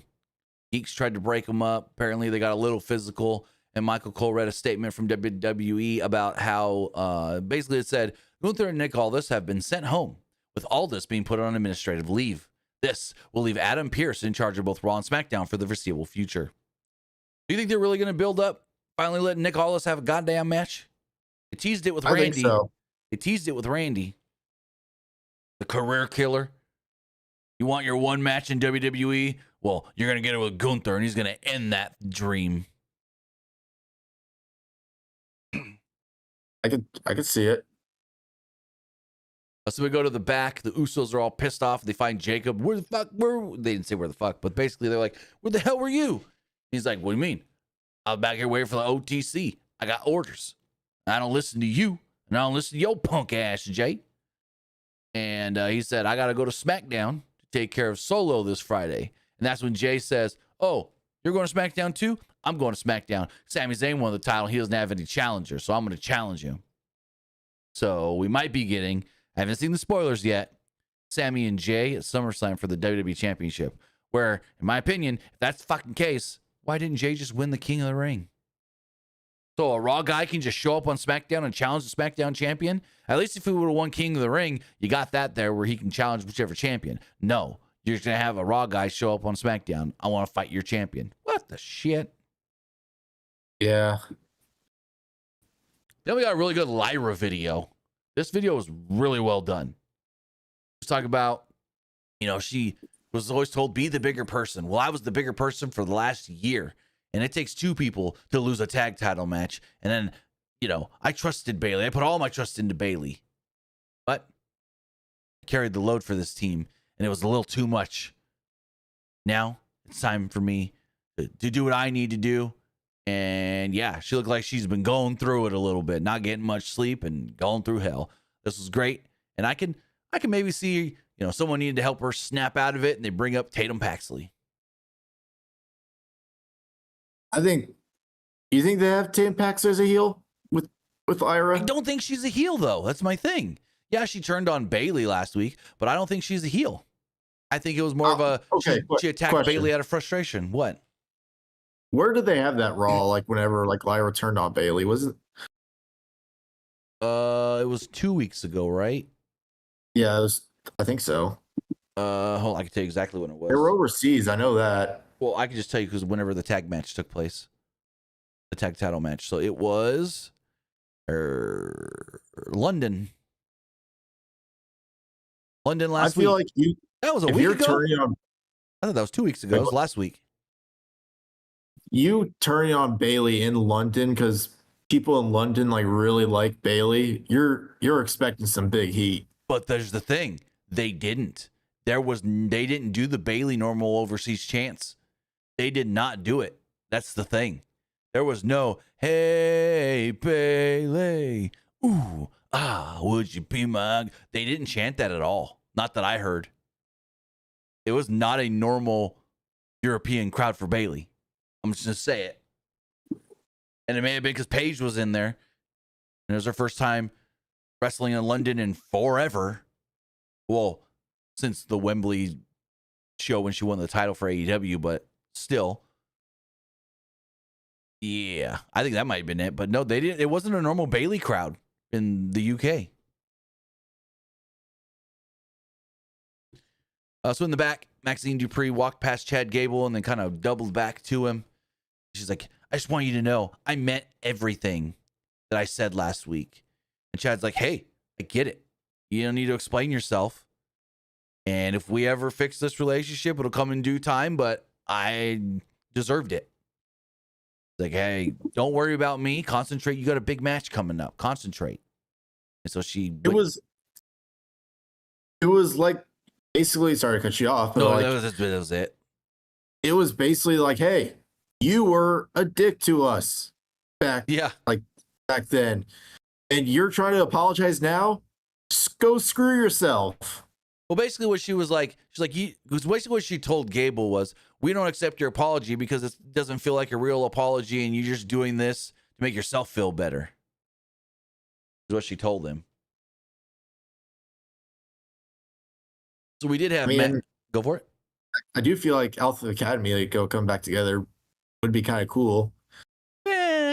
But maybe. I don't know. I just don't know what the end goal is what this is. Oh, Chad Gable's win that Intercontinental title at some point, I think. I think that's what... You think he really beats Penta? Well, if it's still Penta by then. I don't know how long till he wins that title. But I just have no clue who beats Penta, though, for it. I'm going to be honest. I just don't. Like, they're teasing Penta and Ray, but I think Penta beats Ray.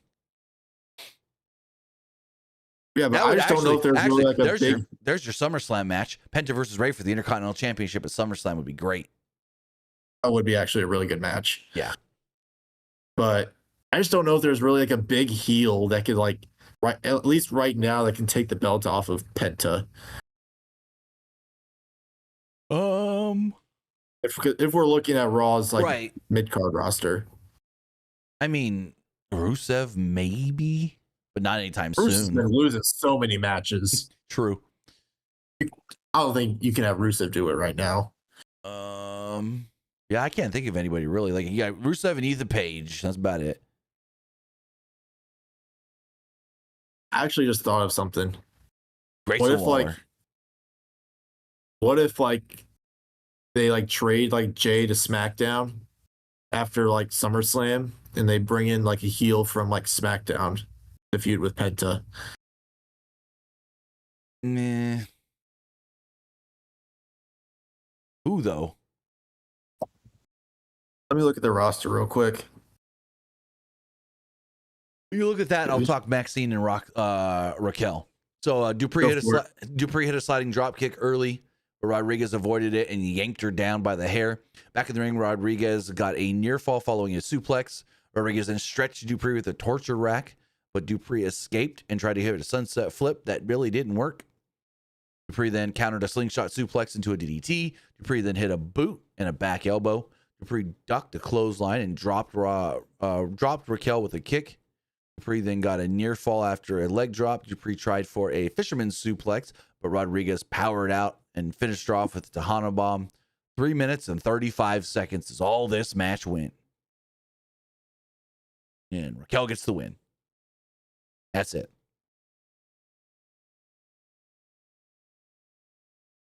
Ooh, I just thought Ricky Saints. He's too new to SmackDown. I don't think you move him right now. I think he's too new over there. Yeah. Or plus he just lost a big match to Trick. Or Solo. You can move Solo to Raw. You want Solo as beating? I don't see Solo beating Penta.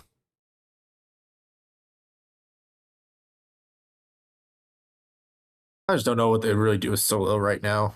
I really don't. Oh, we gotta just see what plays out with him and Roman. But even that, it's like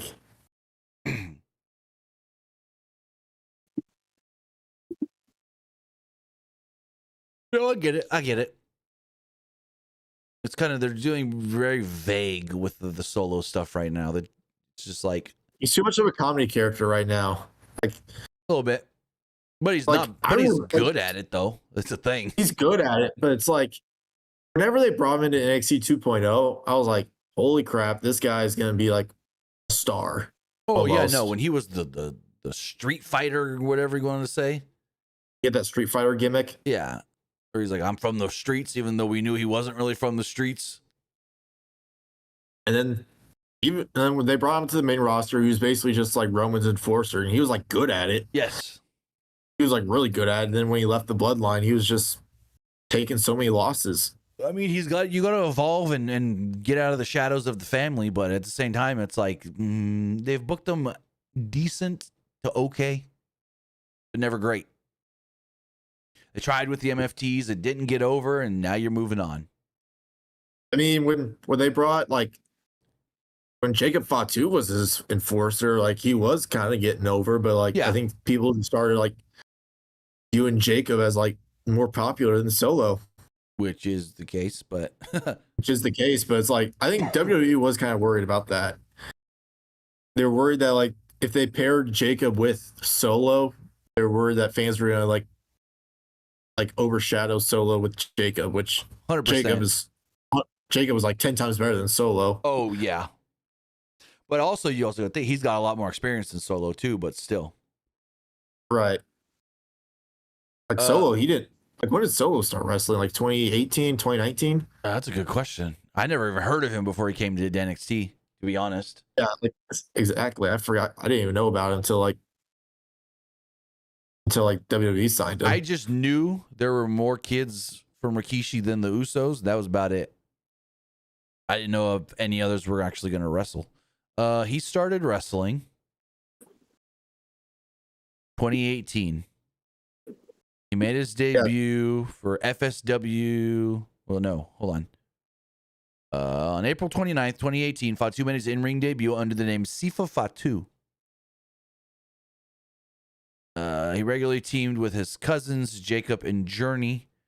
On January 2019, Fatu would win the FSW Nevada State Championship, holding it for 149 days.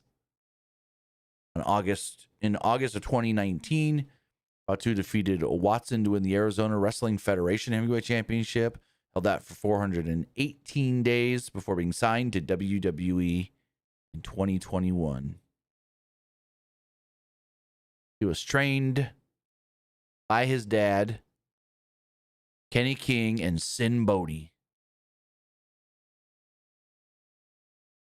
Old Sin Bodhi. Haven't heard that name in forever. I've never even heard of that name. You don't know Sin Bodhi? You probably don't know Sin Bodhi. You're right, I don't. You don't remember, probably this is well before your time. Kazarni in WWE is literally a freaking carnival clown character, like an evil carnival clown. I remember Doink the Clown. No, this is different. This is like 2000. Let's see. When was he Kazarni? He was Kazarni 2006 to 2009 with WWE.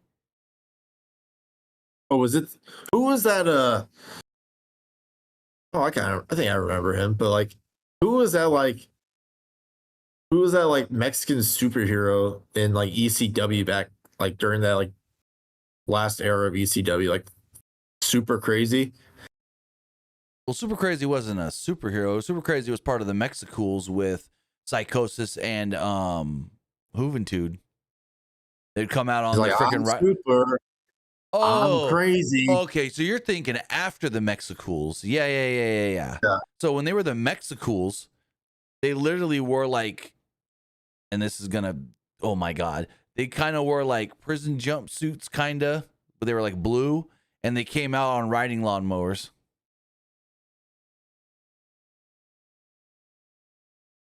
That's actually kind of funny, but They were the Mexicools. Hold on, I'll show you.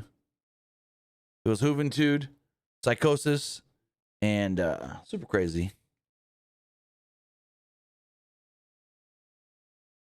Let me see. Pull this up on the screen.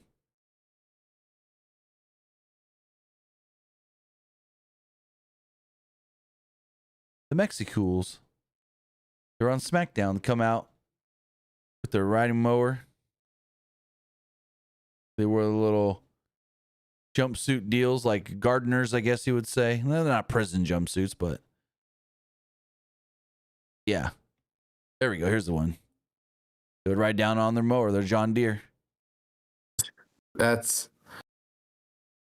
actually kind of funny. Remember Hunico Camacho riding on that bike down to the ring? Yeah. Yeah. Mexicools. I forget that they put Super Crazy in the ECW by himself. I forgot about that, honestly. That's why I was confused. Because when you said Super Crazy, all I thought was Mexicools. I just remember that like skit with like Crime Time. Crime Time was selling like fake like Royal Rumble numbers. Like they sold to Super Crazy. They're like, oh, Super Crazy got a good number. And then Eugene was there. Huh. And then Eugene's like, ooh, 30's not a good number. You want to be number one, Eugene. That's so they gave funny. him, so it's like, is Eugene even in the Rumble? It's like, no. It's like, are those even real Rumble numbers? And they're like, no. I don't remember that at all, but that's funny. What about that? What about the DX one with Crime Time, where like they stole like Jonathan Coachman's money and they need tickets to go to Raw, so they go to Crime Time to buy Raw tickets, and I remember that. Yeah. and, they're like, and Shawn Michaels like, don't worry, I speak the streets. Yeah. And then Triple H's like, what are they saying? And Shawn's like, you gotta give him the money. So they pull it. So they open up the briefcase, and Crime Time's like, damn, bro, somebody got paid. Back to Raw. Danhausen found his lab destroyed. Liv Morgan showed up and laughed at him and told him that, make this right. We had Chad Gable versus JD McDonough. This was technically the main event match of the night. Dominic was wearing Danhausen's, he's gonna say, personalized New York Knicks jersey. And so like half of this match was all about that. They fought around for a little while early on. Crowd wasn't fully into this match for a lot of it. There was some good wrestling though from McDonough and Gable. Gable went for an ankle lock early, but Mysterio kind of pulled McDonough out of the ring. On the floor, Gable went after Mysterio and McDonough attacked him from behind. I think he threw him into the steel steps. I didn't write it down, but I think he did. As we go to a break. After the break, Gable hit a pair of German suplexes on McDonough. McDonough tried to fight out of it with the third one, but Gable countered and delivered a nasty release German suplex for a near fall. At one point, Gable caught McDonough with a pair of kicks. I think of the Kawada kicks or whatever they call them. McDonough then came back with the Spanish fly and went for the cover. Man, the Spanish fly. The rotation on this one, Gable landed high on the back of his neck on the Spanish fly. They showed like 5 or 6 replays of it too. Went for the cover. Gable reversed it into a crucifix pin. Gable and McDonough then cracked heads, and Gable landed on top of McDonough for a near fall. McDonough then got a near fall after a power bomb, and then another near fall after a brain buster. At one point, Gable went for a moonsault, but McDonough tried to get his legs up and kind of kicked Gable in the face. But Gable grabbed at his foot and locked in an ankle lock. McDonough eventually did get out of it. Danhausen would then show up at one point as Dom was trying to cause a little distraction. So Danhausen showed up through the crowd and left a briefcase for the Judgment Day. Instead of checking the briefcase, Dominic chased Danhausen away. Gable then caught McDonough in the ring as he was distracted. Got him with the ankle lock, scissored the leg, and JD kicked out or tapped out. So, yeah, Gable gets a win over JD McDonough in like what I thought was a good match, but a little hampered with some craziness with the Dom and Danhausen stuff. What do you think of the match before we get to the post match? I mean, the match was decent. Good win for Chad Gable. Yeah, I went 11 and a half minutes. So but afterward, also, man, go screw yourself for that comment. You know, remember the RTC back in the day? Oh Lord, don't get me started on the right to censor. So, you remember them? Heck yeah, I remember the right to censor. Stevie Richards, The Godfather? No, not The Godfather. The Good Father. He was the Good Father. Bull Buchanan and Ivory. Of course, I remember right to censor because I watch WrestleMania 17 often. Like, that's my most rewatched WrestleMania, and they had APA and Jacqueline versus the right to censor on that show. I was at the 2022 Rumble when Ivory came out with the sirens, okay? Bang, bang, bang, bang. Gosh. Yeah, that shit was annoying. I was at one show where they were on, and the sirens, yeah, no. Were you at that show and they were playing the sirens? Well, I went to a SmackDown back then when they were a thing, and I heard the sirens live once. It was as...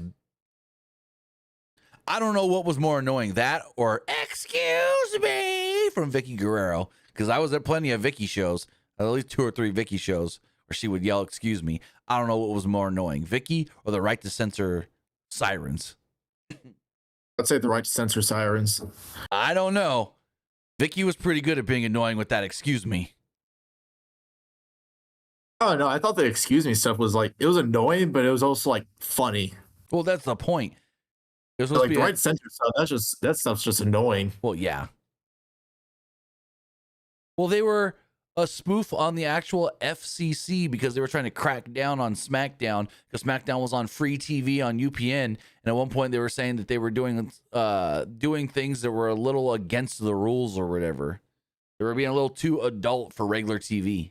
Because that's when, like, every other week they had Tori Wilson and Sable and Nydia and Dawn Marie doing bikini contests with Taz freaking drooling all over them as the judge. That was probably having the time of his life as the judge. He was SmackDown's Jerry Lawler. Basically. So I remember when Jerry Lawler was like on Raw, and he was like always like judging all this stuff. He was always judging the dance offs and everything. yeah, that was basically Thank God Taz's. WWE doesn't do that stuff anymore. That was one of Taz's role on SmackDown. Taz and Michael Cole were a good commentary team. I'll say that. They were. Do you think Taz will ever go in the Hall of Fame for WWE? Yeah, I mean, not as long as he's affiliated with AEW. He should. Like he should though. He should, but yeah, I hate right to censor. So after the match, Mysterio checked the briefcase, which exploded in their face. Danhausen got his Knicks jersey back and celebrated down the entranceway. Joe Rodriguez jumped Danhausen from behind and took the jersey back. So yeah. Hey. Austin Theory. Then, I guess in a stern way, talked to Maxine Dupree. He was a little upset for her being a little too nice to Chad Gable. I'm like, okay. He said, quote, "This isn't working out," and walked away. Like, what do you mean? What do you mean this isn't working out?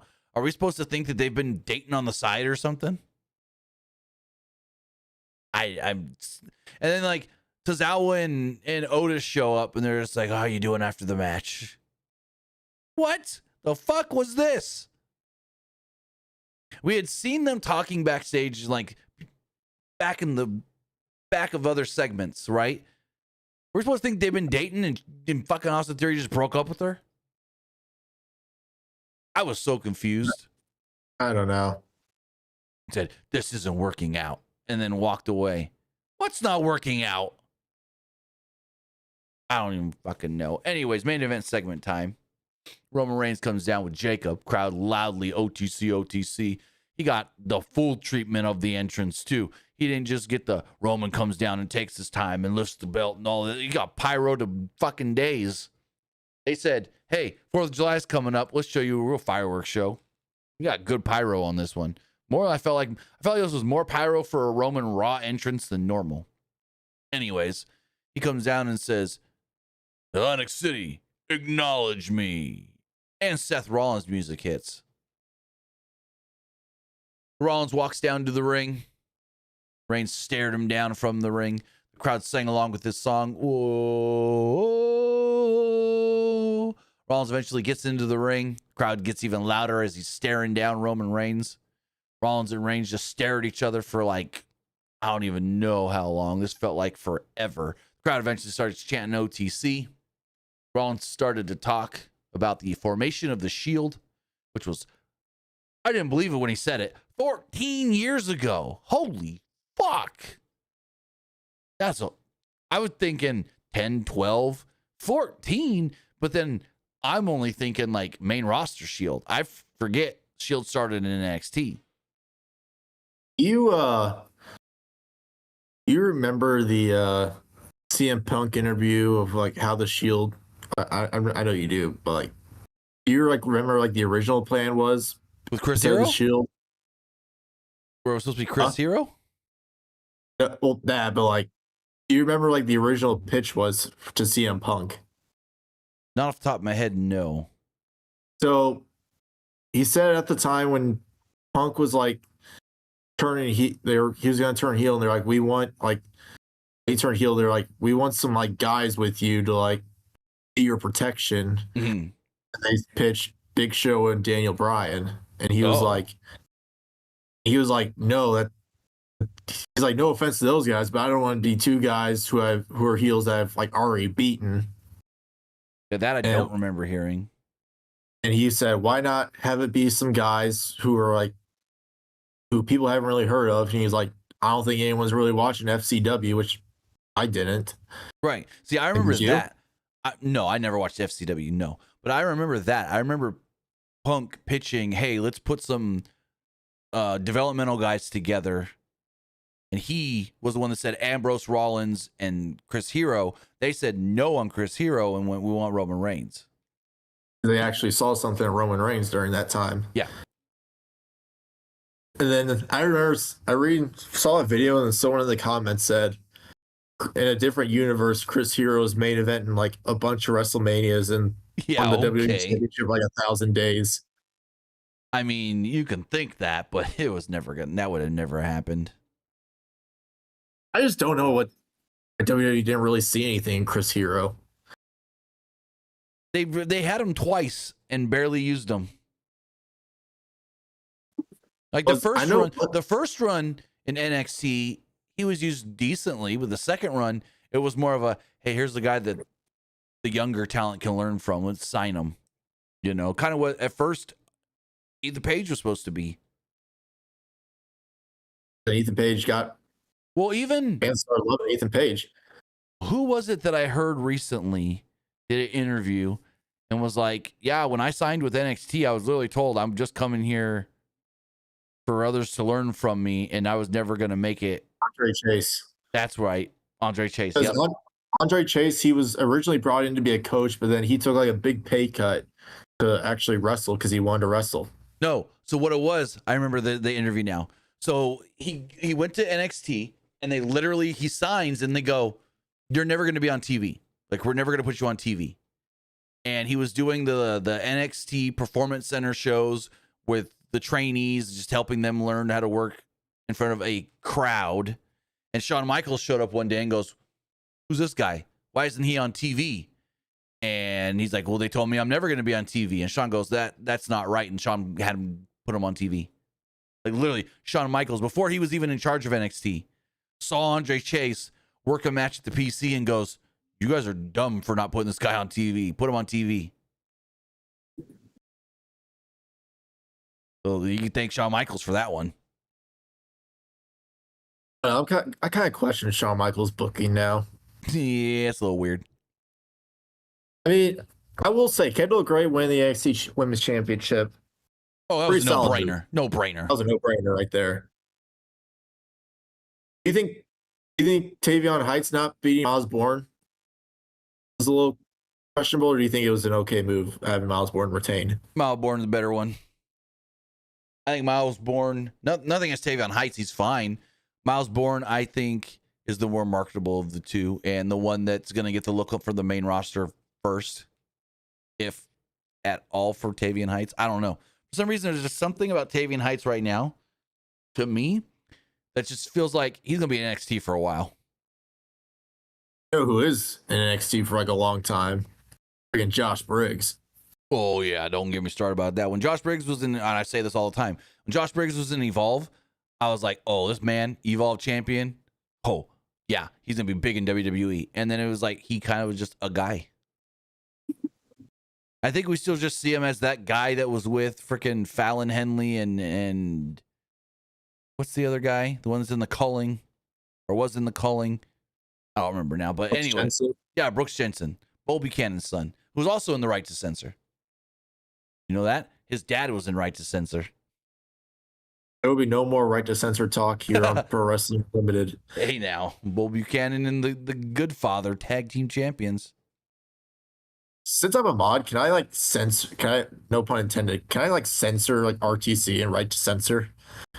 Guess. That's possible. I mean, you can. I don't know if the mod can do it, but you can go in and like make it so like certain words cannot be put in the chat or whatever. Like together. I don't know exactly how it works, but I know you can go in there and just say like these are forbidden words or however you say it. I can't remember exactly.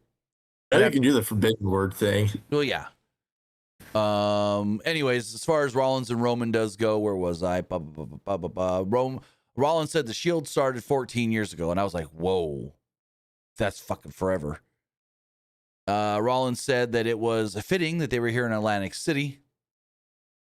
Rollins said that it was time for him to collect his world title that he never lost.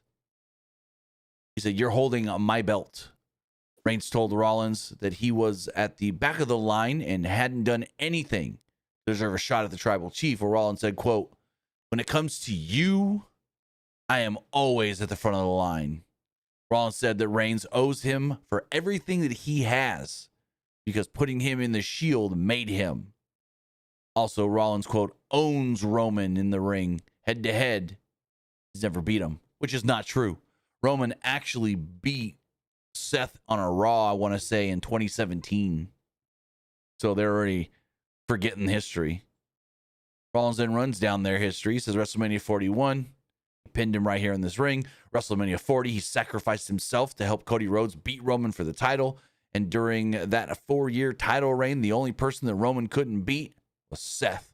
So, I mean, I guess he meant during his title reign, he couldn't beat Seth, because Roman's only beat Seth once, but at least he's beat him once, because Roman at first made it sound like you've never beaten me. He also said, WrestleMania 31, I stole your main event with the greatest cash-in WrestleMania history. He said that he owned Roman and has owned him ever since he put a chair into his back in 2014. He says, but Seth isn't here to take from Roman. He's here to give. Because despite all of Roman's accomplishments, he's never beaten Seth. And I'm like, no, you lost once. Rollins is here to give Roman the opportunity to finally maybe beat him, but it ain't going to happen. He said, to be real, this may be your last chance to close the loop. With a lot of young guys coming up that want to take us on. We're the older generation now, and we may not have this opportunity for you and me to go one-on-one anymore. And I'm like, are they really trying to frickin' say Seth and Roman are the old guys? They're not even that old. How old's Roman? Like 42? Roman is 41. He just turned 41 in May. How old is Seth Rollins? I know Seth Rollins is only 40. Yeah, that's not that old. Especially when you look at like freaking, you've got guys like Jericho, Edge, and Christian still running. Like, those are like the old guys. Yeah. Or Truth. CM Punk. Those are the old guys. Anyways, where was I? According to Seth, he and Roman created the, quote, greatest generation in the history of this industry. He said they're much closer to the end of their story than the beginning. There's a new generation that's coming to take over. Seth then said, what do you say, brother? For old time's sake? Roman accepted by saying, quote, it's been a long time since I've heard any truth come out of your mouth, little brother. He then accepted his challenge for a WWE World Heavyweight Championship match at SummerSlam. So I thought these two were great. It was simple. They told their basic whole story and said, hey, you know, we know Roman's winding down. So that may be what Seth's really trying to get at, not the new generation coming for us. But it's like, Roman, you're ready to work part-time. Your contractual obligations aren't fully here. Let's do this one more time before we're not able to. So what do you think? Seth wins or Roman wins at SummerSlam?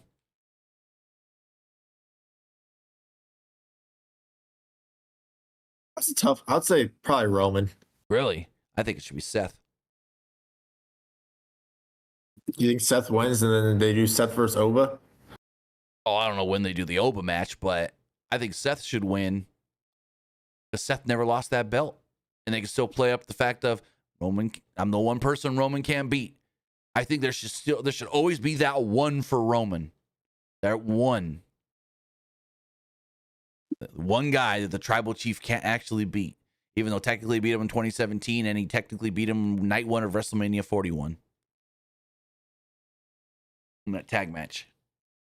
But he also beat him. You mean the triple threat match, not the tag match? No. Roman and Rock won the tag match, is what I'm saying, against Cody and Seth.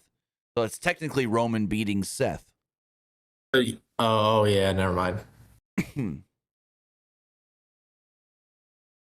Muscle Man says, why are fans sending hate to WWE Evolve champion? I'm not going to get into it. I'm just going to say he's an openly gay man. That's all you need to know. Aaron Rourke. A lot of people were kind of questioning, like, is this guy really the future of WWE? And then yeah, it's kind of messed up. I mean, fans are kind of going overboard with that, but I don't know. He responded well, though. Like, I will say, He responded well on Twitter to people sending him hate. Yeah. But with that, also, you see bald John Cena? Yeah, I saw that. John Cena went and got more hair treatment done and he shaved the whole thing. With that, I do have SmackDown spoilers, but let's get to the polls first before we talk SmackDown spoilers. As far as the Threads poll does go. Why won't this open? Come on. 67% liked the show, 25% thought it was just all right, and 8% didn't like it. Looking at the X poll,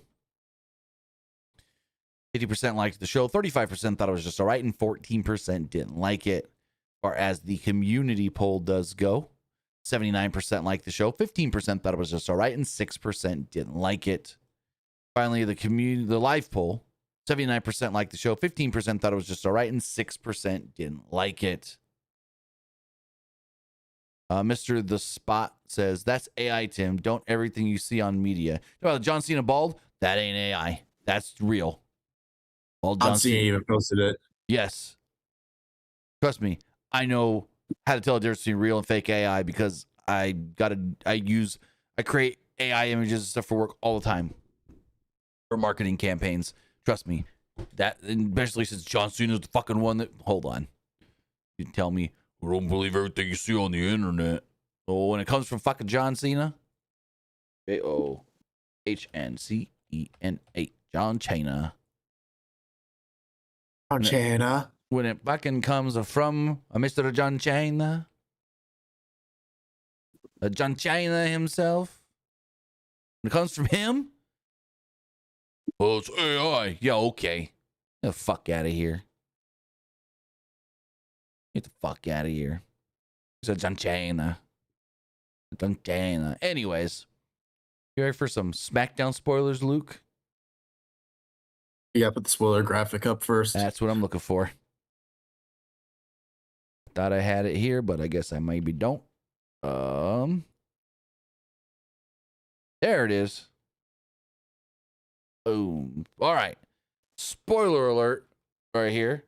We're talking SmackDown. Because SmackDown this week is July 3rd. They said, hey, we don't need you guys traveling 4th of July on Saturday and whatnot, trying to get home and all that jazz. So we're going to give you Friday off. You're going to work Monday. And they tape SmackDown tonight, which is a 2-hour SmackDown. The SmackDowns are back to 2 hours on Fridays now. SmackDown from Atlantic City, New Jersey. Sami Zayn opened the show speaking about how his undisputed WWE Championship victory went at Night of Champions. Cody Rhodes and Jey Uso interrupt, setting up the main event between the two later in the night. Charlotte Flair did a backstage promo. No word on what she said. Jade Cargill, Michin, and B-Fab defeated the team of Charlotte Flair, Tiffany Stratton, and Chelsea Green. Sami Zayn then had a talk with Adam Pearce. The AAA Cruiserweight Championship was on the line when Rey Fenix actually successfully defended. Wait. Against El Hijo del Vikingo. Hold on. I thought Vikingo was the champion. No, it was Phoenix. Remember? Well, no, what? What title does Vikingo have? Oh, Vikingo's got the middleweight title or whatever, the Latin American title, right? Right. Because there was a whole thing on Great American Bash last night where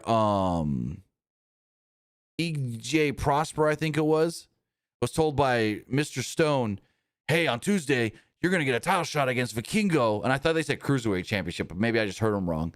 And he's like, EJ Prosper's like, wait, you mean Vikingo? El Hijo del Vikingo? The real Vikingo? The real El Hijo del Vikingo? I get to face him? I think it was a whole fucking thing. It was weird. Anyways, so they did Rey Fenix versus Vikingo on SmackDown.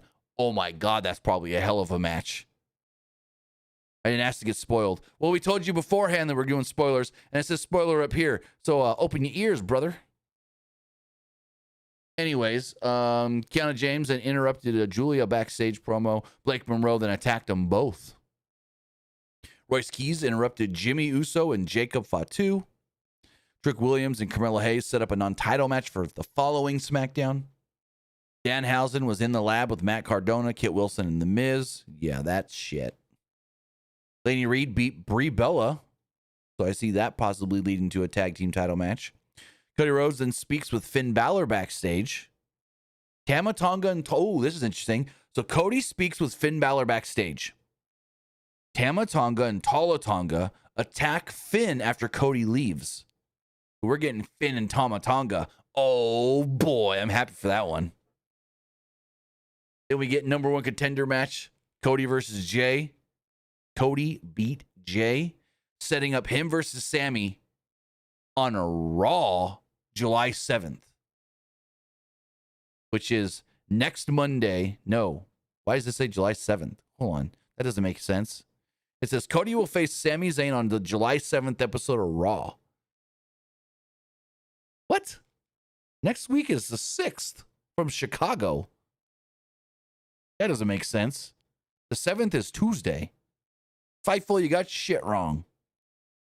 I haven't actually thought of something here. Go for it. I'm going to find out about this date. Go for it. What if Cody wins? Or did they say like who won? Cody beat Jay. Cody's getting supposed to be a TV title match, not even like main event, like not even Saturday night's main event or I thought it was something. What if Cody beats Sammy and then CM Punk comes out and challenges Cody for that belt at SummerSlam? You think Sammy's going to hold the title for 2 weeks? Who do you think they're going to 2 weeks? Well, like I know they tease like Cody versus Punk like a while ago. Let me see.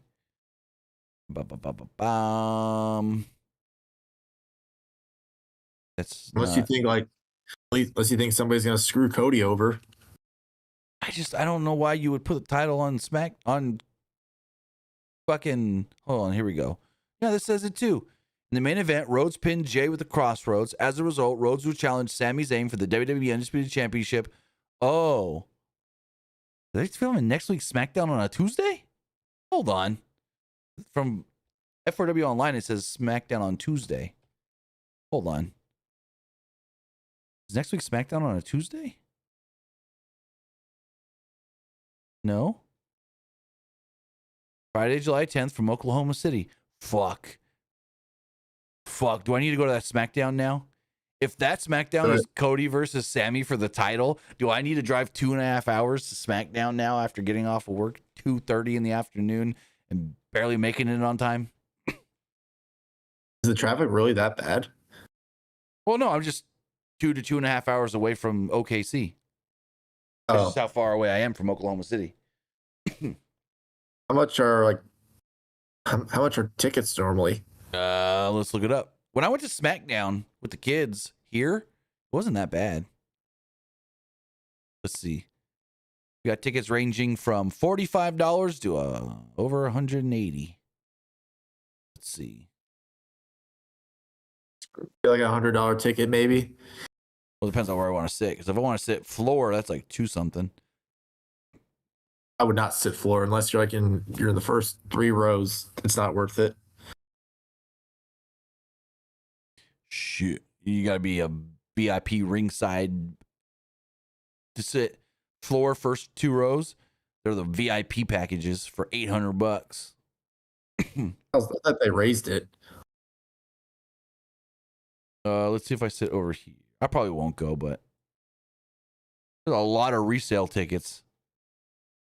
There's a good number of these pink resale tickets. Let's see. Let's sit. If you sit at the very top, $45. No, I probably won't go. But I forgot they were coming to OKC. No, I'm going to save the money. And me and my son are going to go to the GCW show, their first show in Oklahoma on the 19th, I want to say. I really want to go to like another indie wrestling show. The only what?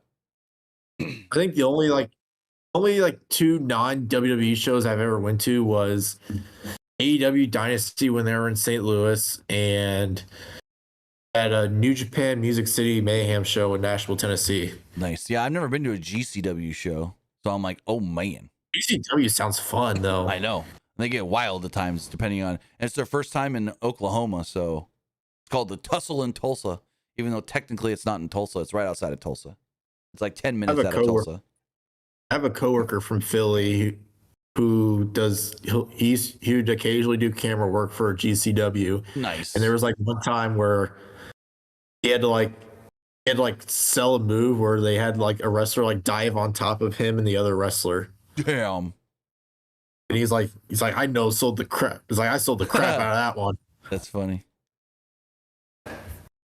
Yeah. And then, and I was a little jealous of this one. This was kind of cool. So like, I was directing like my first wrestling show, like I think last week, and my coworker, he was in the ring doing like an interview with the wrestler, and that wrestler like basically just kind of like beat him up, and he had to like, and he sold it pretty good. And I was like, hey, why can't that be me in the ring? God damn it! Hold on. We may have an injury.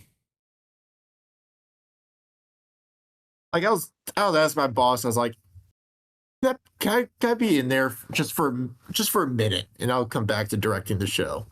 According to this spoiler report from F4W Online, it states, quote, Jey Uso appears to have injured his ankle doing a dive, but did finish the match without incident. I don't know if Jey actually was injured or if he was just selling it like he was injured. But some people think Jey may have been injured in the SmackDown tapings. That's not good. But with all of that, I want to say thank you for joining us here. Twitch.tv/PW Unlimited, YouTube.com/Pro Wrestling Unlimited, and podcast services all around the globe like Stitcher, Spotify, Google Pod, Apple Pod, Anchor, iHeartRadio, and so much more. But Luke, tell them where they can find you. You can find me over at Twitter X at Petke_21.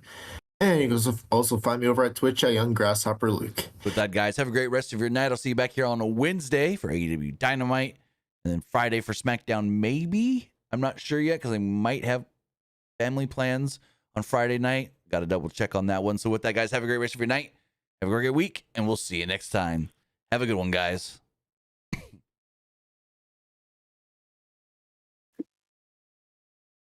All right. If you're still watching live on Twitch, we're going to dip a raid really fast.